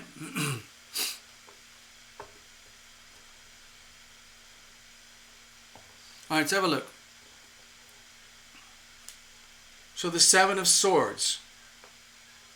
Okay, so my feeling with the Seven of Swords is that we have to be, all of us need to be very much on our game right now. We have to be on full alert that there's incredible opportunities in our lives, in your lives, in each of our lives, for anything and everything to go wrong in a bad way right now. I think this particular energy here, Seven of Swords, is kind of referring to what happens when the reality check police knock on your door and they discover, like, hold on a minute. What are you up to here? How on earth did you think you're going to get away with living your life the way you're living it right now and not get caught out, not get stuck, not get trapped? I'm sorry, we're the reality police. We're calling you out. Okay? You have to be very, very careful. And so I think the reality check police, it's sort of like exposing the truth every moment, every day, as you live through each day, realizing that if you, put it this way, like if we don't make healthy decisions, we end up like, it's almost like we're giving up so much. We lose so much. So yeah, it's a lot of work to make tough decisions. We have to be very, let's say, shrewd, very, very careful about what we do and how we do it, because the possibilities of screwing up right now are incredibly high. Like with the planets, the way they're aligned right now, it's so easy to screw up as individuals, as a collective, as a population, as a country. So we have to be very, very like acutely aware that we're kind of on black ice. The whole of Earth is being called out right now as though we're on black ice. Everybody, basically, if imagine you're living your life, it's like driving a car, for example. Let's say you have a car, and I'm not saying just the red engine warning light is flashing. All I'm suggesting is keep a very close eye on the instruments, what they're telling you, the traffic around you, the life around you, because you cannot afford to screw up. You have to be very alert. You have to pay attention. Each of us has to be very alert and pay attention, because it's so easy to skid off to the side of the road and become, just stuck in a roadside ditch of life. It's not going to happen on this channel. So wake up. Let's have a look. What's the heart saying? Two of Swords. Okay, so this is very much about decision making too. My feeling here is that we're all of us being called out to become more, let's say, mentally, more acutely aware of the phenomenon of decision making. The heart wants us to know that the condition of our heart cells on the inside of ourselves is very contingent upon the decisions that we make up in our brains, in our heads. So, okay, hold on. Let me do this. This camera is freaking out. I'm sorry about this. So when I see the Two of Swords there, I think what the Two of Swords is saying is it's like saying, this is the heart energy. The Two of Swords here is saying to here, please understand. Please understand. The well-being of the core of you, that is me, that is us, is highly impacted by every decision that you make up here. So if you make a decision to go there when it's probably better to go there, then we suffer in here. If you make a decision, whatever the decisions are, decisions mean choosing this over this, or choosing that over that. So if you choose that, you don't have that. If you choose that, you don't have that. And so what the heart is saying, we need to be really super, hyper, psychically tuned in order to make the most effective decisions that we can for here. So in other words, the heart is almost, to me it feels like the heart is almost screaming, please make sure that this is aligned with this when it comes to decision making, on full alert. When you're driving the car of your life, the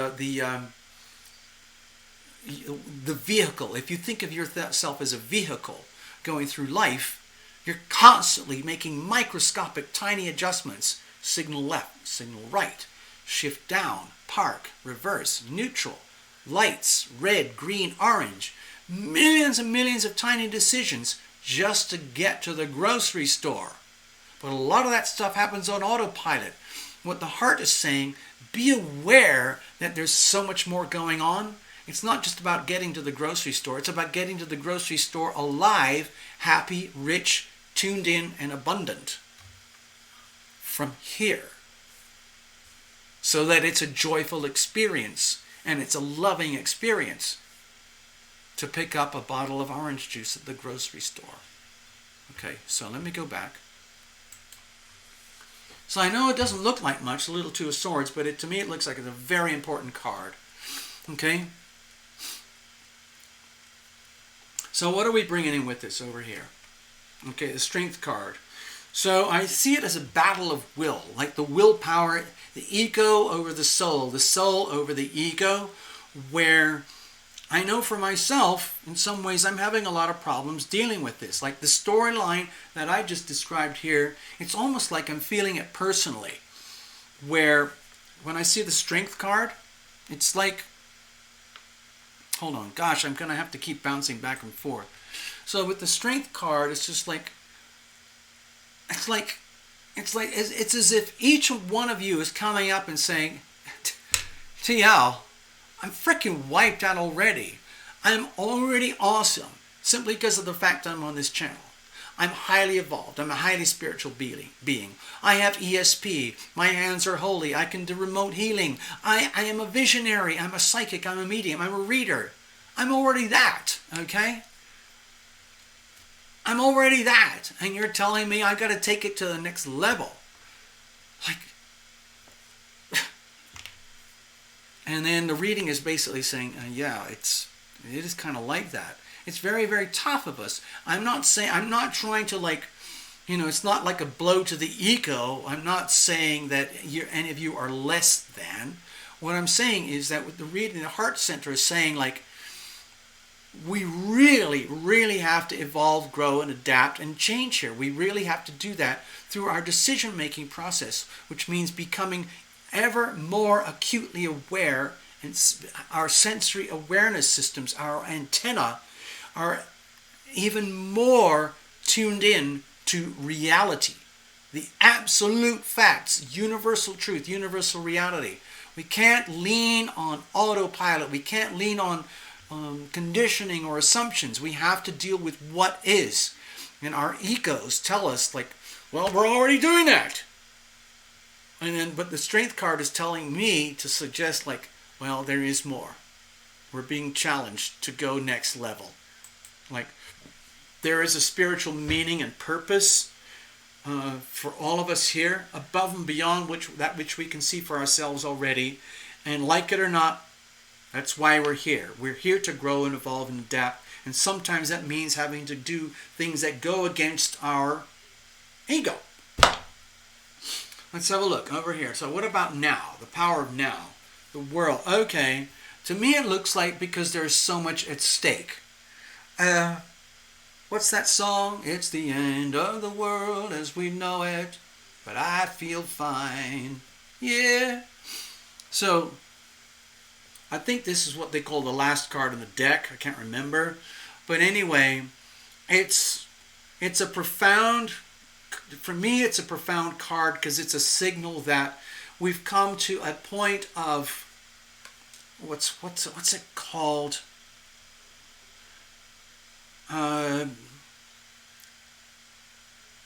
Okay, sorry, this reading is going bigger than I thought. This is turning into a full-scale reading. So with the world card there, my feeling is now what's happening is each one of us here in our own unique personal ways are going to have to do basically the same thing. Get our act together, get even more evolved, more tuned in, more spiritually aware. It means more meditating, more whatever it is, however you do what you do to get yourself into that place where you are super hyper connected, super ESP, but it looks as though you're just an ordinary person. But in fact, you're operating with very high sensory perceptions. So we have to get there. And the reason we have to get there is because it's the end of the world as we know it. Okay? The world is profoundly changing. Global restructuring. I wrote it in my book. I'm just going to show off. Yes, everybody, you heard it here first. Wealth, Money, Finance. Global restructuring starting January 2020. Well, it's happening right now. And unless you've been living under a rock, you're very aware that humanity is changing. It's changing forever. Everything, okay, well, we're still going to be human beings, but it's the way we structure our life. Everything is changing. Everything, it's not the old order, because it's not the old order yet. The existing order is collapsing. The existing order has already collapsed. We're living in the shock waves of a viral version of a nuclear bomb that dropped in January 2020, and it has changed the world forever. For each one of us as individuals, and for the whole of humanity as the collective. There is no going back. So that's happening right now, and we have to rise up to that. It's our job here to do that. Each one of us on this channel to do that. So, for that to happen, it means a profound acceptance and understanding that the world that we know, that we have known, has changed, gone, lost, it's done, it's over. It is changing profoundly to a new world order, whatever that looks like. Some people are scared of those words.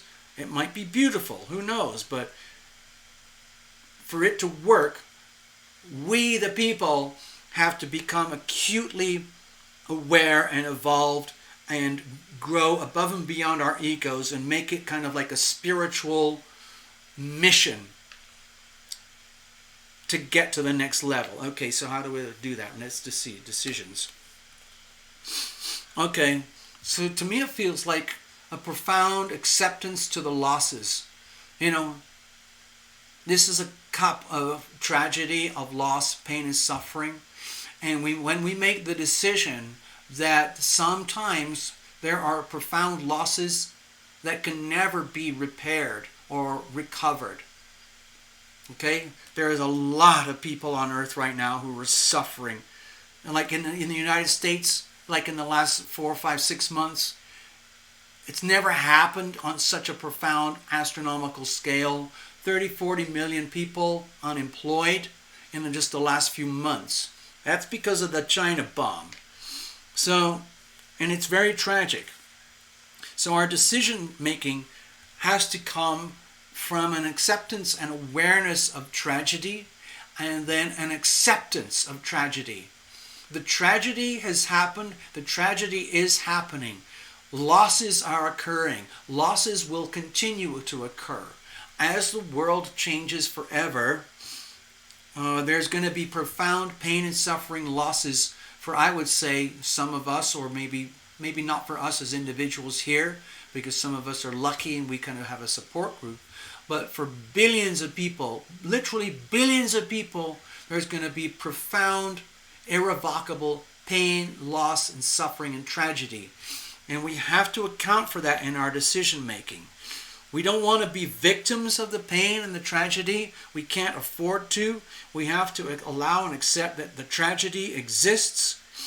Whatever was good about the world that we knew it, let's try and hold on to that. For example, the United States Constitution and the Bill of Rights and the Declaration of Independence. Let's try and uphold that, even though it's very painful and tragic and we're going through some, let's say, profound losses. So how do we do that? How do we continue to make really tough decisions against such all odds in the time of such pain and tragedy and loss and suffering? Okay, the way I see it is we allow ourselves to be numb. We allow ourselves to go through the process knowing that we are going to be profoundly changed forever, and it's kind of shocking, and it's very disturbing. I'm going to tell you something personal right now regarding the Hanged Man. I don't know if you can see that there. I'm going to share something. So, in other words, how do we get through this? To me, this looks like an extremely challenging reading. It doesn't mean it's impossible. It just means it's a wake-up. The things that are around us right now in the world, for each of us here, are profoundly challenging, and we are being called upon to be extremely vigilant and very, very careful as we go through very hazardous conditions that are life-changing as the world changes forever. And in some ways it's very tragic. I know I'm suffering certain tragedies and losses in my life, losses that will never be recovered or repaired. And it's happened to me many times before. And so when I see the Hanged Man here, the way to handle the decision-making process is, I'm not recommending this as a formula, but I've been assaulted many times. I've had a lot of, I would say, bad things happen to me that I didn't ask for, that were put upon me. It wasn't because it was just silly mistakes I made. It was just deliberate assault, violation, abuse, simply because I was available, vulnerable, and innocent, and ignorant. And I was, let's say, I was unaware. I'm still alive to tell the tale, and that's because I'm heavily guided and I'm heavily protected. But as I lived through the very, very painful events and experiences and the decisions that had to go with it, what happened to me, it sounds like a survival mechanism, and in a way it is. It's called die before you die. And like when there were situations in my life where I was basically facing death, what I noticed is that my body, my spirit kind of died. My body went, not my spirit, but my body went numb. I would kind of die, or I would black out, or I would faint. And if I was getting pummeled or beaten up, I didn't feel it. I just blacked out, and I would wake up in a lot of pain, but I survived. And if I had resisted, or if I had tried to impose myself, I could have probably come out a lot worse. So anyway, the way I see the Hanged Man here in this reading is to allow ourselves to live through the pain, go through it knowing that it's painful and tragic, and it's a very numbing experience. It's kind of what happens to, this is going to sound awful, but when someone is like violated, extremely violated, RAPED, for example, what can happen is the body can go numb, and it's a survival mechanism. There's an amazing book. It's called Waking the Tiger. I think it's called Waking the Tiger. And it describes this phenomenon very beautifully in the animal kingdom, about how animals cope with imminent death when they're being attacked by a predator. What often happens with mammals is that they essentially die before they die.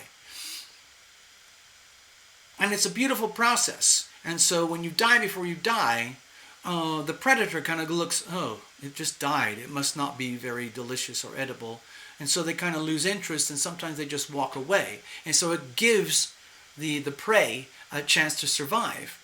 And that process is very physically demanding on the body. So what happens is, when the animal starts to wake up and the predator is gone, the animal, it's like coming out of anesthetic from a major surgery. The animal kind of goes like,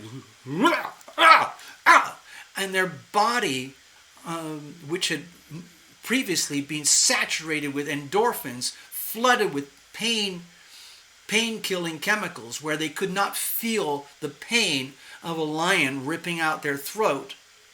They were dead before they were dead. So it allows them to exit gracefully. But if they get through the other side, it's like coming out of anesthetic on surgery. Sometimes it's very painful. And so what the animal body does, it goes through these massive convulsions and shakings, like as the endorphins wear off and the natural pain sensory pain sensors become activated again. You're fully actively connected with physical life again and all the dangers. And so that's what I'm sensing here with the Hangman. The way to get through this, the way to get through these very painful decisions, is allow ourselves to go through it knowing that it's going to hurt. And then we basically say, bring it on, bring it on, bring it on. And we create our own endorphins, our own amazing fentanyl, morphine, heroin, painkillers, anesthetics inside us. So we survive through it, and we come out the other side, and we're still alive. We're still functional. We survived trauma. We survived the end of the world as we know it, and we come out the other side. Okay, let's have a look. So keep going. What does that look like? New starts and new beginnings. It gives us the chance to start all over again. We might not have a plan. We might not know exactly what it looks like. We might still have the same environment, like the same house, the same apartment, the same people, but everything looks different. The relationships are different. Your finances are different. Maybe the house looks the same, or the roads look the same, or the streets look the same. But the way the world operates is completely different. And it's a brand new start. It's a brand new beginning. And nobody on earth knows where that's going right now. Not even the Federal Reserve. Not even the president. Not even the Democrats. Not even the Republicans. Not even the CCP. They don't really know. We're all heading into new horizons. It's a mind-boggling thing. This is historical. This is the beginning. This is the end. This is the end, and this is the beginning. So what happens if we cave in to our fragilities? We become victims of our own fear. Okay? We end up living like as if we're insane. Like the fear takes over and we literally become insane. And we become hysterical, out of control lunatics. Okay? What happens if we face the fear, face the pain, understand what's happening here and go forward anyway? What happens is we go forward. We understand that we are guided. The guidance might not feel very strong because it's very, very limited right now. We're living under, this is very lunar energy, and this is being heavily pressured by the Capricorn energy. If you think this is Cancerian energy, then all of this stuff here is the Capricorn energy pushing very hard on Venus and Capricorn, Venus and Cancer over here. So I see this, the Moon card, as when we kind of embrace the situation, when we allow ourselves to die before we die, and we literally go forward into the unknown, embracing our fear, embracing our sorrow, our tragedy, our losses, we get to survive. We get to survive against all odds, and we allow ourselves to be, I would say, guided by very profound subliminal energies that we can't really define here and now in this reading. And so that takes us to Ten of Cups. How sweet is that? Talk about a happy ending. So I'm feeling optimistic. The Ten of Cups here makes me feel optimistic. Like this is kind of an against all odds reading. So long as we understand that we are going deep into an abyss of the end of the world as we know it, and for in some way, shape, or form, it is going to be painful. Some people are going to suffer in inescapable pain. But those of us who allow ourselves to die before we die before we die, we'll come out the other side, and we will start to see a whole new world ahead of us. And we will find a way to basically upgrade everything. The way I'm looking at it right now is, as scary as things are right now on planet Earth, the way I look at it, when we come in about 4 years from now, 5 years from now, I'm seeing a whole new world where my personal goal, ambition, and belief and desire is to be happy. To be happier than I have ever been in my life before. I'm not saying this happens right now. To make millions of tough decisions along the way. Knowing that every single day forward, we're facing hazards like psychological, spiritual, emotional, financial, physical black ice. We're going to be fine anyway. And so the heart energy here is saying, yes. So it's like a happy ending. So that's it. I look at this as a happy ending. So we get to the next beat of the heart fulfilled. It's like we get to the point where like, wow, this really is scary stuff. All the stuff on the news, all the things that's happening with your friends and your family. Everything is exactly as it should be. But we're not going to become victims of this stuff. We're going to make tough decisions. We're going to ride through it. We're going to live through the pain, the grief, the sorrow. And we're going to feel pain, but we're not going to be victims of it. With the Hanged Man, we will get through it because we have our own natural kind of waking the tiger, die before you die, naturally built in endorphins, which help us get through. We might feel very numb at points, but we will survive. We will start again. Humanity will recalibrate itself. We will find a new world order, and we will prevail. And let's just say you're on the right side of the equation. Happiness will prevail. This type of happiness. Not this manufactured, controlled happiness, but genuine happiness here. This stuff is fake.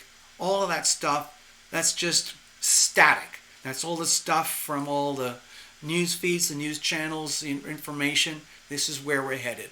We are headed here. We here on this channel right now with Tarot Illumination are headed towards this. It happens one tiny decision at a time. Stay focused on this. Keep facing in that direction. It's not going to be easy, but we can do it, okay? So that's it. That's it. All the world's problems have been solved tonight, right now, on this channel. Thanks to you guys. And your kindness and your generosity. Thank you, Tina. Thank you, Gregory, for sponsoring the group reading. We can share that with the whole world. We can share that with anybody who watches this video. But especially it's for us who have been here tonight in person. Thank you very, very much. I love you guys. You're awesome. You're helping me to be me.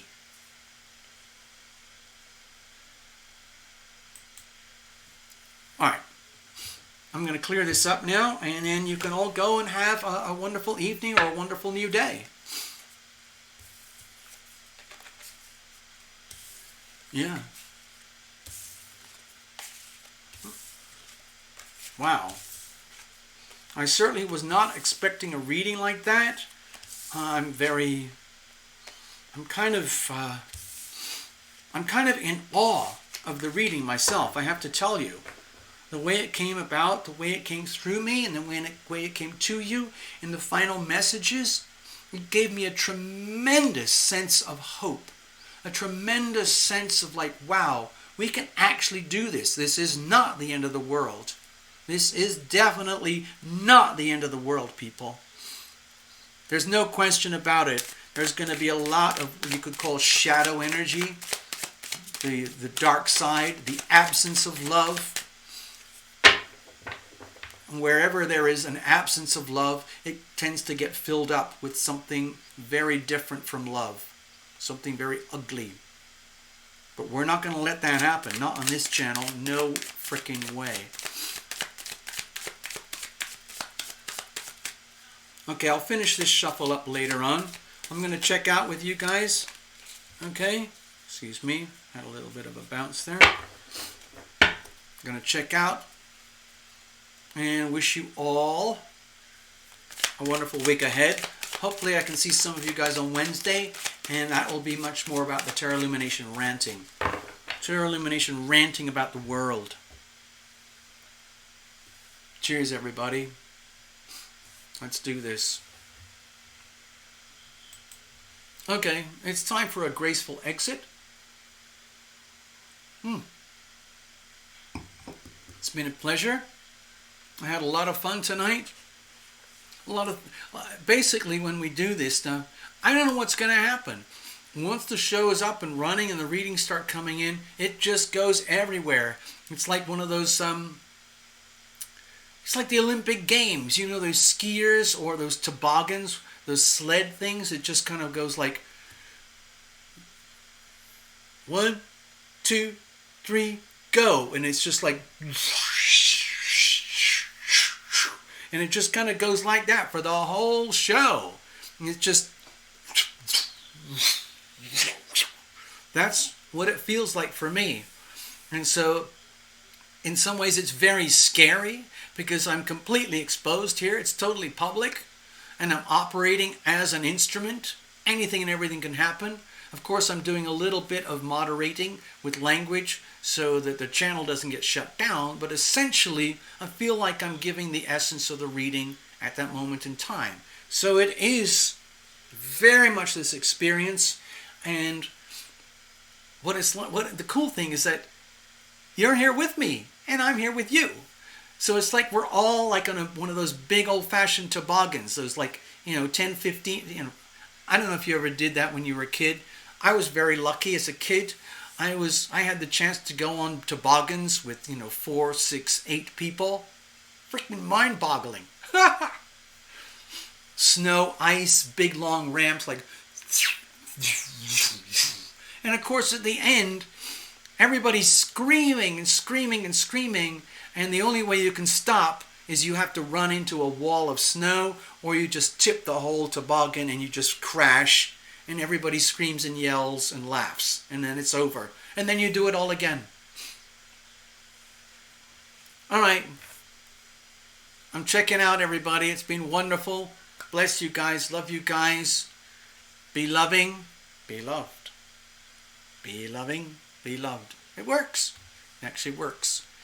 I wish I had the song finished that I wanted to play you. So I'll have to think of something else.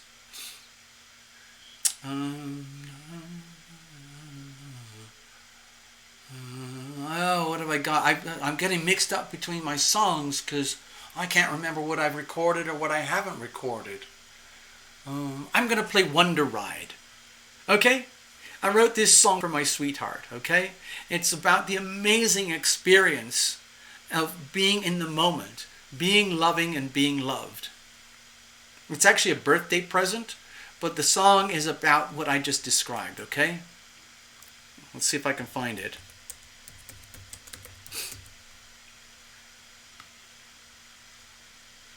I think this is the one. Let's see what... let me see if I can do this. Hold on, bear with me. I might have to edit things. Hold on. So, this is a birthday present for my sweet. This is it. Here it is. My dear, this is my birthday present to you, to celebrate the day that heaven made you. It's remarkable that we both found one another. The day we set out on our transformational ride with each other at each other's side, it soon became evident that we are both changing. And it's such a wonder ride, my dear. Yes, it's such a wonder ride. Hold on tight, tightly, my dear.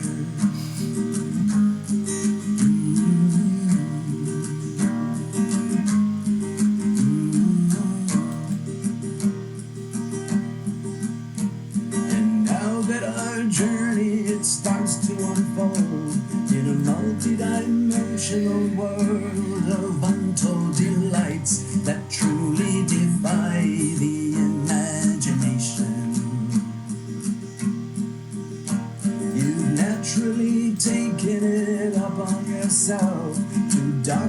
and all the nuances that go to make up a story of extraordinary proportions. And it's such a wonder ride, my dear. Yes, it's such a wonder ride. Hold on tight, tightly, my dear.